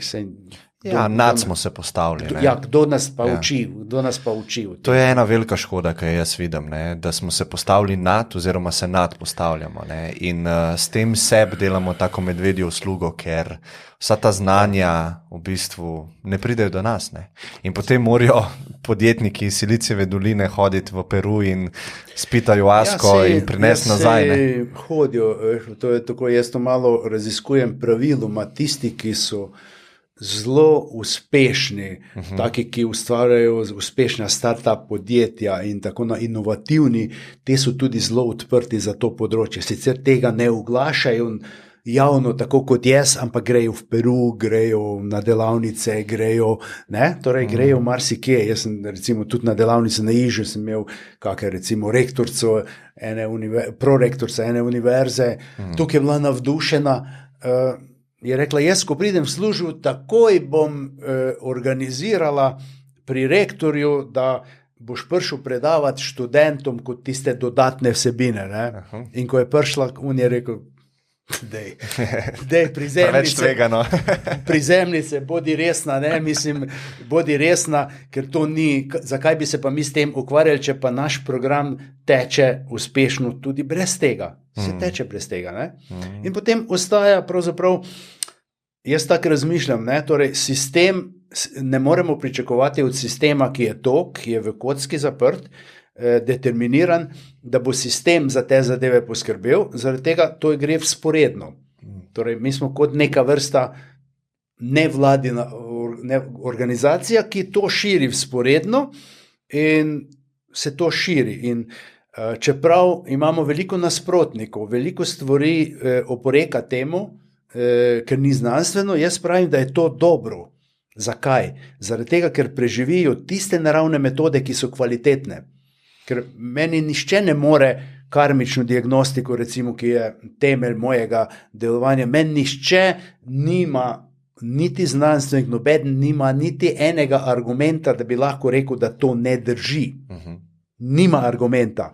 Ampak jaz dobro sodelujem tudi znanstveniki, tudi z zdravniki, zaradi tega, ker spoštujem njihovo delo, ker pravim, medicina naredi svoje najboljše, kar zmore, in je prav, da jo podpiramo, da jo razvijamo, mi pa dodajamo tisti delček, ki ga vi ne zmorete, ker niste educirani, ker ni v okviru vašega programa in, kar je zelo pomembno, to pa cela družba ve, ker nimate časa tega početi. Jaz sem bil na eni okrogli mizi, ker je bil en Jungov psihiater znani, torej se uveljavil vse v Švici in povsod. In ko sem govoril o tem, je rekel, jaz se po to podpišem kot znanstvenik. Vendar jaz imam 10 minut za človeka, ti imaš pa uro pa pol. Wow. In ne more. Ne? In zaradi tega se jaz ne bi preveč trudil, da zdaj bojo pa oni nas sprejeli v svoje vrste, ali kaj, ker to je neumnost, ker nas ne bojo. Ampak samo to, da ljudje, da začnejo razmišljati ljudje, da je zraven medicinske pomoči potrebno se posluževati tudi naravnih načinov kot preventivo in kot ugotavljanje vzrokov, da ne bi prišlo do recidiva, da se bolezen ne bi vračala. To je zelo pomembno. Ne? In ko bo tega več, te preventive, bo potrebno manj denarja za zdravstvo, jasno, ne? Tega v tem ne razmišljajo, ne? Ker če bi mi imeli enega zdravstvenega ministra, ki bi bil na visoki ravni zavesti in ki bi vse to vedel, on bi rekel, ok, torej denarja za zdravstvo, kot ga vlagamo, nikoli ga ne bo dovolj. Dajmo vložiti pa recimo 1 milijon evrov, kar je neznatno v primerjavi tistih 3 milijard, koliko porabimo, dajmo vložiti pa v to preventivo, da ljudje učijo druge teh zadev, kaj vpliva na zdravje in kaj tako naprej, da usposobimo inštruktorje, ki bo šli v srednje šole, v osnovne šole, ki bojo to poučevali in tako naprej. Skratka, tu pa bi bilo, ne, torej to, pa dajmo poučiti ljudje o čajih zdravilnih, pa o zeliščih, pa o pravem načinu prehranjevanja in tako naprej. Ja, to je pa posebna veja znanosti, ki mi lahko uporabljamo z relativno malo malo sredstev vloženih, ne, zdaj pa mi vsi, ki delujemo, ker pač moramo živeti, zdaj smo mi vsi, torej smo na trgu, ker moramo biti na trgu. Ja, se kje boš pa druge, ne, ker nam včasih učitajo, ja, pa to delate samo za zaslužek. Ne. Jaz sem poslušal eno onkologinjo na televiziji, ki so jo vprašali, kaj meni o alternativi, je rekla, to so samo izkoriščevalci, ker na račun bolnih ljudi služijo. Wow. Mene in moje kolege vse je zmetala v isti koš. Kar ni fair z televizije, ker ni povabila še v studiu še nekoga od nas. Torej, ja, povabila je njih, ampak ni povabila od nas in lahko je soditi o nekom, kar ne veš, ker se ne more braniti. Ne? Ja, se to je meni zelo zanimivo, da se postaviš na pozicijo nekoga, ki mora ščititi ljudi pred tem, da bojo opeharjeni. Ne? Se pravi, ljudje se sami odločajo, govorijo, da jim pomaga in prostovoljno dajo denar, ne, za to. Potem se pa jaz postavim pa rečem, ne, ti si nategnjen. Ne. To mi je zelo zanimiva pozicija. Ne, sej če tudi, recimo, če pogledaš tudi z vidika torej primerjavo, ne, sej zdravniki tudi morajo zaslužiti. Ne. Sej tisti, ki nimajo koncesije, ki so na trgu, tisti recimo, poznam, kako to funkcionira na enem področju tega medicine, recimo, ne vem, specialist, ki je na trgu, pregleda recimo 5 ljudi na uro, ne, vsak da 120 evrov, ne, to je denar, pa še davke ne plačujejo, DDV oni ne plačujejo, ne. Če pa mi zaračunamo, ne vem, 60 ali pa 100 evrov za eno tak resen tretman, smo pa izkoriščevalci, ne, torej ni fair ta odnos in družba ne ve, ne pozna to preveč, ne, in ne ve tudi, da če pravi, ja, zdravnik se izobražuje, ne vem, 9 let, da bi bil specialist, ampak jaz se izobražujem 30, da bi bil to, kar sem, da imam sposobnost vstopiti v biopolje, prepoznati vzroke in tako naprej. In to delati vsak dan, permanentno, ne samo jaz, tudi moji kolegi, ker sem jaz tu, pač jaz govorim o sebi, ne, ampak to delajo še drugi ljudje, vse več ljudi je usposobljeni za to, ne, in potem torej pravi vzroke, ker kadar govori medicina o vzrokih, govori o sprožilcih za bolezen. Vzroki so pa globlje. Ne? Če ti rečeš, naprimer, ne vem, nekdo ima vneto želodčno sluznico in oni rečejo, sprožilec je neprimerna hrana. Jaz pa pogledam globlje pa rečem, sprožilec je, ker je vsak dan jezen na kolege ali na partnerja ali na otroke ali na soseda. Aha, tam je vzrok. Potem gremo pa še globlje, ker pri vzrokih greš lahko vedno, potem pa še globlje. Kje je pa vzrok, zakaj je pa on jezen na ljudi okrog sebe? Ja, vzrok je pa v njegove karakterju, zato ker je prepričan, da ima on prav in nišče drugi. In ker misli, da je nekaj več, da je vzvišen. To je pa podlaga, da se jeziš, ko se jeziš, proizvajaš slabe energije, destruktivne, ki ti poruši energijsko ravnovesje in nastane bolezen.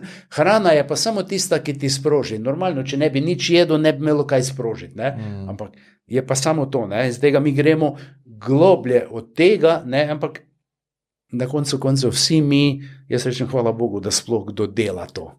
Ja. Da dela medicino, da dela to, da ljudem pomagamo. In tudi vsi mi, ki delamo na tem področju, nekaj prispevamo, težko bi rekel, ta terapevt je slab, ta je dober, vsak se trudi po najboljših močeh narediti tisto, kar lahko in tako, da smo v resnici vsi smo dobri, samo eni so boljši, ker se mogoče dalj časa delajo v tem, ker imajo več potencijala, ne, se tudi violino igrajo lahko, veliko ljudi igra violino, violinistov je zelo malo, ne, tisti rek pravi, če opica igra saksofon, recimo, še ni muzikant. Ne? In mi smo lahko karkoli počnemo, ampak tisto dodano vrednost, tisto nekaj več, to imajo pa izjemno malo ljudi ima. Ne samo, ker so tukaj talentirani, ampak zaradi tega, ker vlagajo v to veliko. Ja, se absolutno strinjam.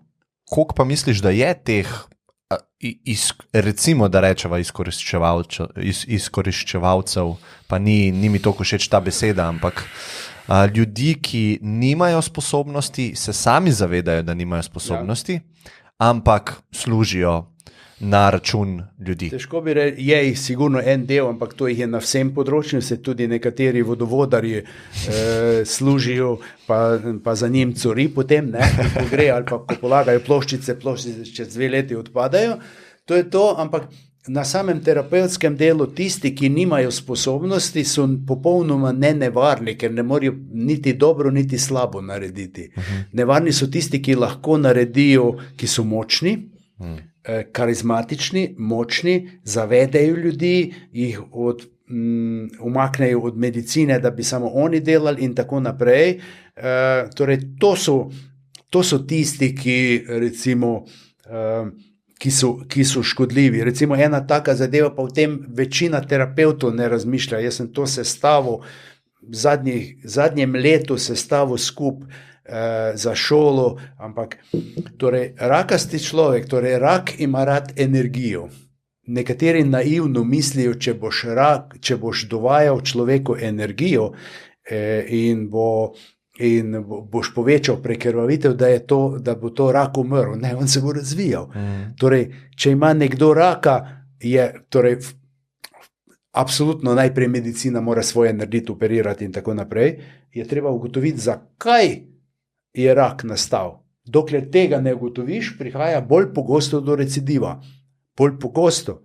Mi ne vemo vsega, mi ne vemo vse, zakdaj pride. Nekomu je morda rak usojen oziroma karmično določen, ker je recimo v prejšnjem življenju ubijal, pa ga sedaj potrebuje, zaradi tega, ker se je takrat obsojal samega sebe, je bil samodestruktiven in je uničeval svoj imunski sistem in se v tem življenju rodil takšen. Ne vem, mogoče je v prejšnjem življenju lastninil neko pivovarno, delavce odpustil, jim ni dal plače, on se obogatil, pa njegovi otroci, pa v tem življenju, ne vem, bo zbolel. Ali bo pa se rodil v Indiji in bo na tleh ležal pa prosil za logaj. Torej, tega bi se morali, torej to bi nam moralo dati misliti, da če nas zakon ne ulovi, če je nastala luknja v proceduri, pa nas niso obsodili zaradi tega, ali je pa zastarelo, da to še ne pomeni, da smo pobegnili, nikamer nismo pobegnili.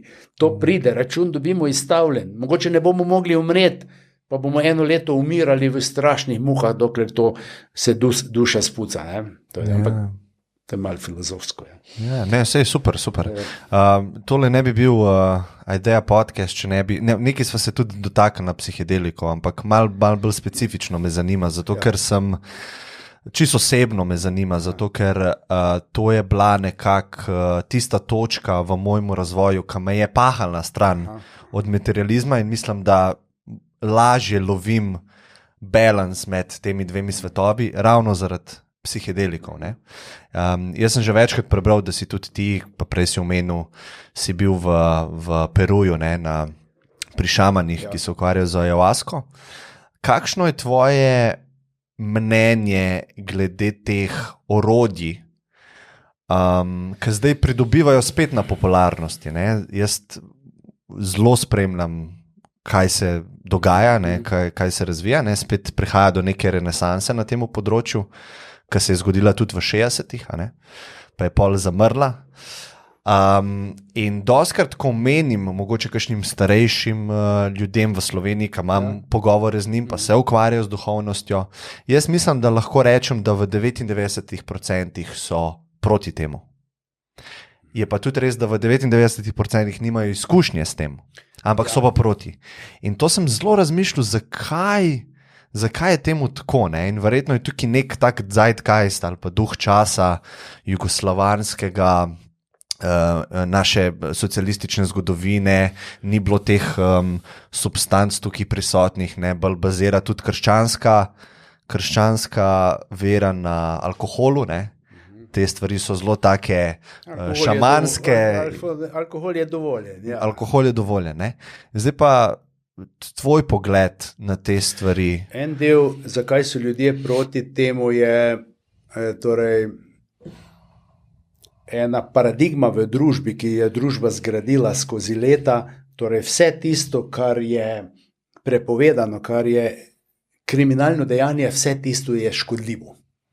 Torej, absolutno. In večina ljudi pomišlja, vse, kar te lahko opije, spremeni tvojo zavest, je škodljivo. In ljudje so a priori proti temu. Ne mi govoriti o tem, to je tisto, ko se drogirajo. Okay.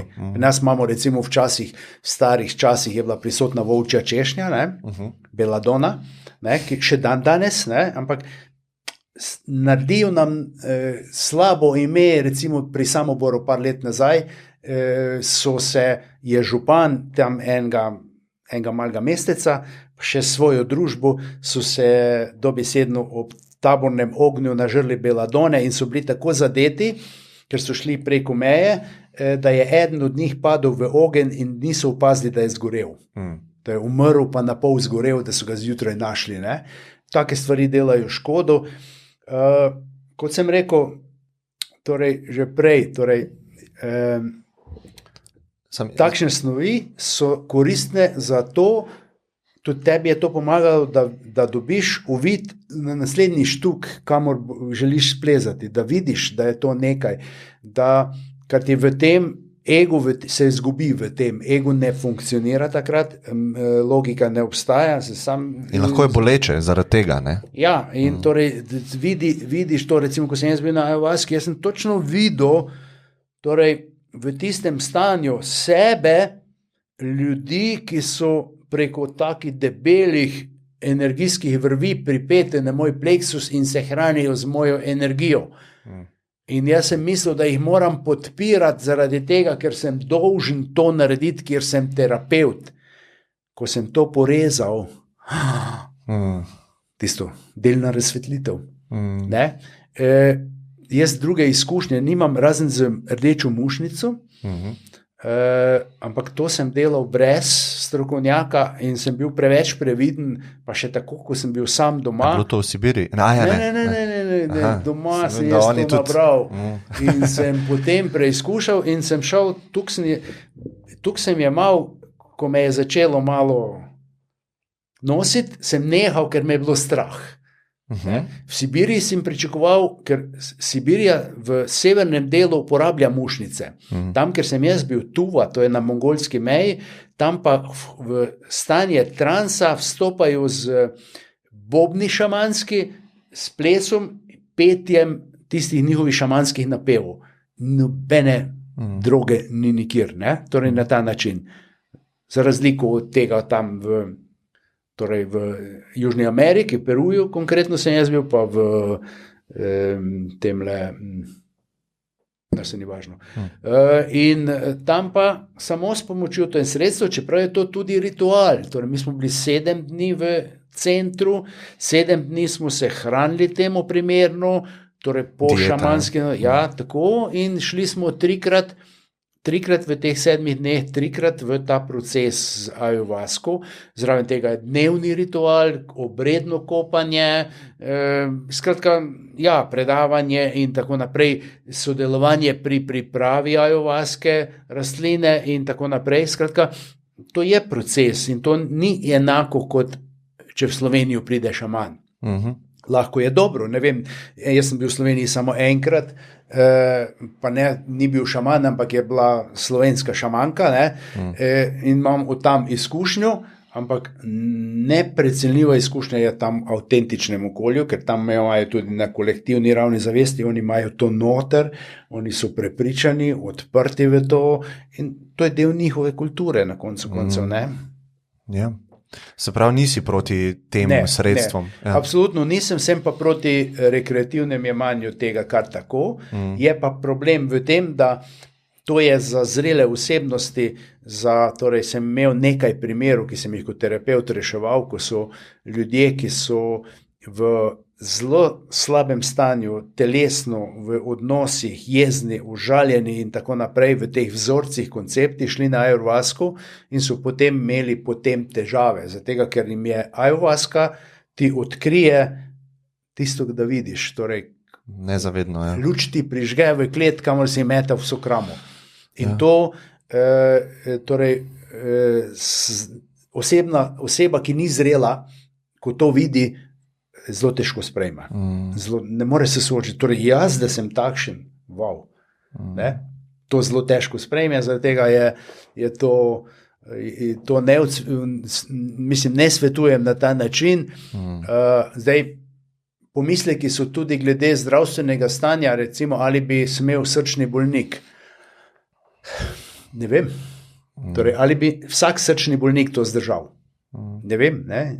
Še delavnice, recimo jaz, ki imam na Ižu in to mi povdarimo, torej to ni za srčne bolnike in to ni za psihične bolnike. Tega, ker ne veš, kaj se bo dogajalo, ker ne veš, ker jaz imam izkušnje z delavnic za psihični bolniki, jih dobesedno raznese v učilnici, ko predavam, ko gremo v proces, se nekontrolirano obnašajo, svašta se dogaja, ne? In potem ne moreš za take odgovarjati, ne? Mi pa terapevti, voditelji delavnic nimamo mehanizme, da bi selekcionirali to, ne? Ampak obvestimo pa, da je to ni primerno, tudi ko smo šli na potovanja, torej puščave po svetu drugod, je bilo jasno napisano, ni za srčne bolnike, ker ti, če hodiš 20 km po puščavi po dnev na tisti vročini, torej, če si srčni bolnik, lahko boš umrl. Torej, ni za tebe to preprosto. Ja, se mislim, da vsaka akcija ima mogoče neko zvezdico zraven, ne? Lahko. Tako da tudi take stvari, ki so tako močne, ne? Kakor sva rekla, za nekoga bo hoja po stopnicah lahko usodna, ne? Ker je srčni bolnik, ampak jaz mislim, da sam zaradi tega ne smemo spet vse v en koš vršiti, da je neuporabno. To je to in mislim, da s časoma bo prišlo tudi do teh, torej renesansa, kot si rekel prej, renesansa tega, da je nekoč se THC uporabljala za zdravljenje, da mi imamo za THC, za te snovi imamo receptorje na naših celicah, ki to sprejemajo. Torej, po moje, tisti, ki je naredil inženiring za človeško bitje, mater se je moral receptor dati za to in je predvideval, valjda, da bomo to jemali, ne? Ja. In bo to, ko ne bo to inkriminirano, ko bo to dovoljeno, ne bo več tega kriminala, ne bojo služili na temo, ne bojo, torej marsikaj od tega se bo odprlo, mogoče tudi bojo lahko delovali strokovnjaki na tem področju, mogoče bojo, ne vem, neozdravljivo bolnim in bojo dali, da si skadi 2 jointa na dan, pa bo srečen cel dan, ali pa Torej, posplošujem seveda, ampak tu imamo mi rezerve, ker po svetu to ni prepovedano, ne? Veš, ker tam recimo, ne vem, tudi v Indiji ali pa kje tam je alkohol prepovedan, ampak tam alkohol nima tradicijo. Ne? Smo prišli v eno manjše mesto, strogo, v tem mestu ni piva, ni absolutno alkohola, travo lahko pri kelnerju dobiš, ti joint naredi, potem lahko dobiš malo smole, ti raztopijo ali pa karkoli. Lej, to je pa normalno. Čeprav tudi to spremenja zavest. Ne? Ampak Ja, mislim, sej, jaz vedno tako ločim. Ne? Imamo substance, ki so zakonsko dovoljene, zakonsko nedovoljene. Substance, ki so toksične za telo, ki niso toksične za telo, in substance, ki so uporabne in neuporabne. In to so vse različne kategorije. Ne? In mi zdaj trenutno imamo besedo droge in vse damo tja. Ne? In to je velika napaka, ker nimamo tega finega. V športu, ne? Tako je, ja. Torej, eno je doping, ki je, torej sredstva dopinga po definiciji so vse tista, ki pripomorejo k izboljšanju naših psihofizičnih sposobnosti. Zdaj pa, katera so pa nedovoljena, predvsem tista, ki vzpostavljajo nelojalno konkurenco. Ena od teh so pa tudi škodljiva. Ampak je vprašanje včasih, ali ni manj škodljiv neko sredstvo, ki je doping, pa ti pomaga regenerirati jedra, ali pa brez tega skuriš jedra s preveč treningov. In to je potem. Ampak vse, kar je, recimo tisto, kar je danes še dovoljeno v dopingu sredstva, ko ugotovijo, da je ful učinkovito, naslednje leto bojo dali na listu, da ni dovoljeno. In to gre tako. Nekoč 6 leta na olimpijskih igrah 56 v Melbourneu so bili torej anabolični steroidi legalno sredstvo dovoljeno. V ameriški košarki še, jaz sem se z Vlado Divcem pogovarjal, je bil večkrat pri meni, kaj pa anabolični steroidi, pogovarjal sem se 5 let nazaj z njim, je rekel, ja, na začetku ti ne dovolijo, pol pa lahko delaš karkoli hočeš, samo da se razviješ. Ne? In tam vidiš košarkaša, ki pride takšen suhec 2,10 m, potem ga pa vidiš čez 1 leto, wow, se je pa razširil, muskularen, to ne moreš na naravni način. In je to dovoljeno. Ne? Z druge strani je pa koka pri njih prepovedana, tu noter ne dovolijo pa travo, pa tako. Ne? To je zelo relativno, ne? Vendar človek, ki lahko zasluži na leto 100 milijonov, pa karkoli bi pojedel. Ja. Ne? Torej, samo da mu to omogoča. Ne? Tako da to... Ne? Ja, mi moramo paziti, ne, tudi pri teh stvarih. Mogoče malo, če greva sam v prihodnost, malo sva se dotaknila transhumanizma in podobno. Meni je zelo v spominu ostala stavek, s katerim ga Yuval Harari začne svojo knjigo Homo Deus, ne vem, če poznaš. Poznam, veš, da sem ga preštudiral te knjige. In on je takrat rekel, ne, zdaj se kot človeštvo nahajamo na točki, kjer bomo rešili 3 naše probleme, ki so nas konstantno pestili. Revščina, bolezni, pa še ena stvar, ki sem jo zdaj pa vojne bomo ustavili, ne? In on to predvideva, vse to se bo zgodilo v 21. ali pa v 22. stoletju. Tukaj ima on seveda pri boleznih in vsem podobnem v mislih tehnološki transhumanizem. Mogoče malo tvoje mnenje in videnje glede tega. Torej to videnje, jaz v to preprosto ne verjamem, da bi se to lahko izkorenili, lahko bi se pa en del človeštva pa zvlekel ven, izboljšale bi se lahko situacije. Vendar mi smo še vedno programirani na tekmovalnost, programirani smo na trošenje čim več resursov in programirani smo, da lahko z vojnami rešujemo zadeve.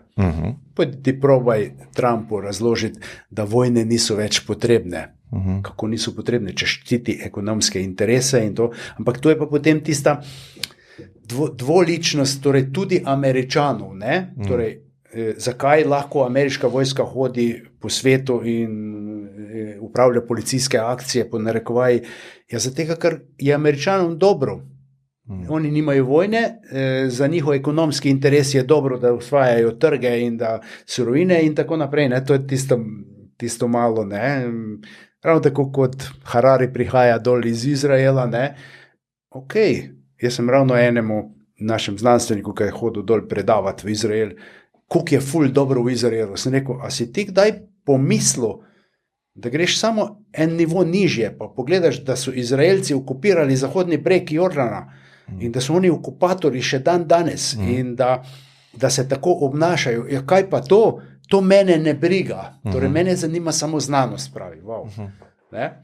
Torej, to je, bi rekel, to je napovedovanje tega, kar Harari pravi, to zgleda lepo, po vsej verjetnosti za mene je glede na pogoje, v kateri se nahajamo, je to utopično, ampak verjetno se bomo pa premaknili v neki smeri, ampak morda tudi zato, da bodo tisti, ki ne bodo mogli slediti, izumrli.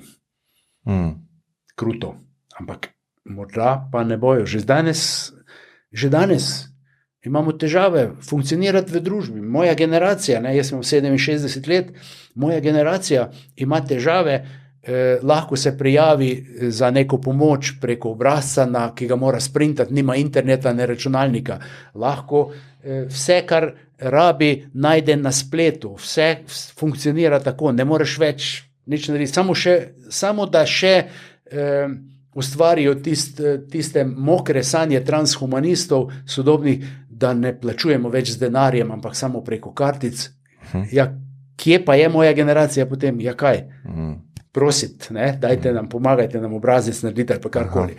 Dobro, jaz sebe ne jemljem kot po letih sem v ranljivi skupini, ampak jaz sebe jemljem nad ranljivo skupino in nad običajno skupino po tem, kako se znajdem. Ne? Ampak to je pač moja služba in temu, da delam ves čas. Ne? To mi tudi dokazuje, da leta niso tista, ki nas zabedirajo, ki nas prizemljijo, da se ti vedno lahko razvijaš. Tudi na koncu koncev znanost dokazuje, nevroplastičnost možganov je, to je sposobnost celo življenje in mi se lahko pri 100 letih spreminjamo, ampak moramo migati, moramo, ne vem, tudi če samo križanke rešujemo, moramo raziskovati, moramo imeti motiv oziroma željo, da bi nekaj naredili, ker če ni motiva, jaz se včasih zbujam po noči, da bi čim prej prišlo jutro, da bi lahko jaz imam toliko projektov v sebi, da mene včasih strah, da ne bom uspel v tem življenju.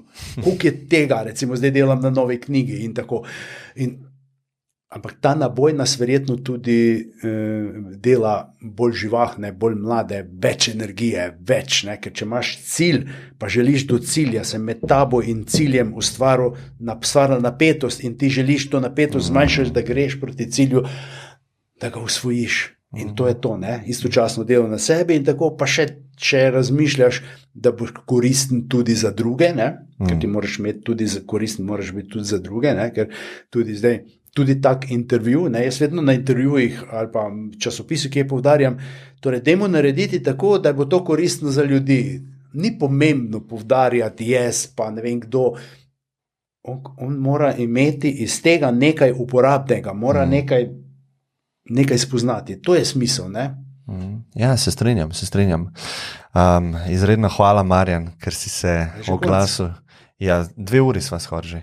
2 uri, wow. Meni se zdelo 10 minut. To je vedno, jaz sem že navajen, 10 minut.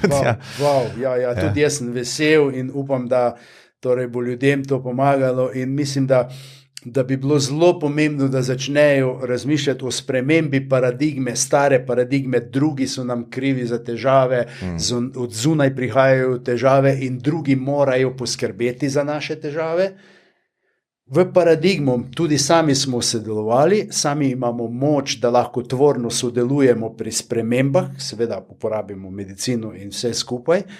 In torej, skratka, to je magija v resnici, tudi magija, to je tista vrhunska magija. Spreminjam samega sebe, to je magija, to je bela magija. Če pa želim spreminjati druge, jih narediti po svoji podobi, to je pa črna magija. Ja, mislim, to sprejemanje odgovornosti, ne? Tudi, to je sposobnost odgovora, ne? Odgovornost. In jaz mislim, glih s takimi stvarmi, ki jih ti počneš, to, da pišeš knjige, da predavaš, da si se odločil, da si dejaven v tem prostoru. Jaz mislim, da tukaj veliko ljudem pomagaš, ne? In meni vključno. Ja, jaz verjamem. Hvala ti za to. No? Ja, jaz verjamem. Jaz sicer moram reči, da če bi dovolj dobro poznal angleščino, me ne bi bilo tle. Ker so mi ponujali, tudi v Kanadi so prevedli mojo knjigo eno v angleščino in so ponujali, da pridem, torej to je 6-7 let nazaj, da pridem predavati tam, da vodim tečaje za terapevte in tako, da se promocija knjige naredi, ker tam pač to tako funkcionira, vendar... Ne. Mogoče je Marjan v razmislek, ne? Jaz sem veliko o tem razmišljal, a bi imel podcast v angleščini, a bi imel v slovenščini, sem se dosti zgodaj odločil za slovenščino. In eden izmed razlogov je bil tudi to, da verjamem, da s pomočjo umetne inteligence čez 20 let bo jezik irelevantna stvar, ker bo sproti prevajala. Ne? Ja. To, kar pa ti verjameš, energija je pa itak že noter zapakirana na nek način. Ne? Tako da jaz mislim, da s časoma ne bo več pomembno. Jaz sem presenečen, recimo imam prijatelja v Beogradu, ki mu svoje članke pošljem, pa on prevede z Googlom, pa mi pol pošte. Je že dosti v redu. Jaz sem šokiran, kako dobro prevede. Pa to je neverjetno, to samo greš malo pa skorigiraš. Zelo smo razmišljali, da knjigo v srpski jezik prevedem, da mi on preko Googla prevede in jaz skorigiram. Seveda. Ja, s časoma mogoče 5 do 10 let ne bo potrebno niti revidirati. Bo to tako. In tudi midva zdaj tole bo na YouTubeu. Verjamem, da čez par let bo človek si naštimal jezik in bo Google zaznal najne glasove in midva bo zdaj govorila v angleščini. Ne? Ja. To je, nimam nobenega dvoma, no, ko spremljam tehnologijo, da bo to... To je ta je dober del znanosti, to je tisto, ne? Ampak uporabno, ja. Mi pa moramo prepoznati, kaj pa ni dobro, torej je škodljivo za nas. Ne? Tisto prepoznati in potem biti mag. Ja. Vsak je lahko mag. In prava magija. Reklama je recimo tipičen primer magijskega procesa. Oglaševanje. Ja, oglaševanje. In kdaj vidiš, da ni dober magijski proces, ko ljudje takoj prešaltajo reklamo, veš? Ampak zdaj so se domislili, to je malo podlo, na slovenskih programih, ko en program reklamo dajo vsi, da nimaš kam prestopiti. Ja, zanimivo. Ja. To se je nekdo domislil, ker to ni slučajno. Veš? Seveda se je nekdo domislil. Ja, ne? ja. Optimizirati moramo profit in kar bo optimiziral profit, to bomo mi naredili. Ampak reklama, ki se ponavlja, ona ima subliminalna sporočila, se si noter prebral o tem spisal. Ta subliminalna sporočila nagovarjajo našo podzavest, požarni zid prevekslajo in grejo noter in jih imamo noter in potem avtomatsko posežemo. Sicer, če bi jaz šel pralni prah kupovati, bi verjetno posegel po tistemu, ki mi je ostal noter. Podzavestno. Ampak, če gre pa moja žena, ker pa pozna pralne prahe, njo pa to ne more zavesti. Ona pa ve, ona pa reče, samo tega bom kupila, ker vse druge sem izprobala, pa niso dobri. Ja, se doskrat rečejo, to preveč reklamirajo, očitno neki ni v redu, da ga morajo toliko potiskati. Ne? In to se mi zdi tudi zelo pomembno v današnjem času, reklama, oglaševanje, ki si je rekel, magija tega. To je en aspekt, drugi aspekt so pa tudi družbena omrežja, ne? Ker hitro pademo v svoje balončke prepričanj in potem smo v bistvu avtomati, mislim, smo roboti, ne? Ki se odzivamo glede na svoje pretekla prepričanja. Včasih je bilo rečeno, če ni na televiziji, ne obstaja, ne? Zdaj bomo rekli, če ni na družbenem omrežju, ne obstaja. Ne se vidi, že tudi politiki grejo v take skrajnosti, da na mesto v uradnem listu objavi na Twitterju, mislim, halo. Ja, svet se spreminja. Ja. Izredno hvala, Marjan. Tole knjigo si že podpisal, je že podpisana, tako da jo bova podarila enemu izmed teh, ki poslušajo. Dala bova tudi linke do tvoje spletne strani. Jaz lahko še eno dam, imam avto dol. Aha, ok. Imam avto, pa ti dal še eno za tebe, eno za tebe. Ne? Mislim, prav. Ponavadi je tako, da tisti, ki spodaj napiše, enega zberem, pa mu pošljem. Čez leta noter, pa mogoče neke stvari so samo moja napoved, kaj bi se lahko zgodilo čez 5 let, 10, boš pa rekel, wow, pa se to je to. Ne, saj čez 1 leto spet prideš sem, ne? Ko bova tisto drugo knjigo. Meni je bilo to zelo veselje. Jaz lahko prijem tudi prej, če imaš kako temo, če si jo zmisliš, pa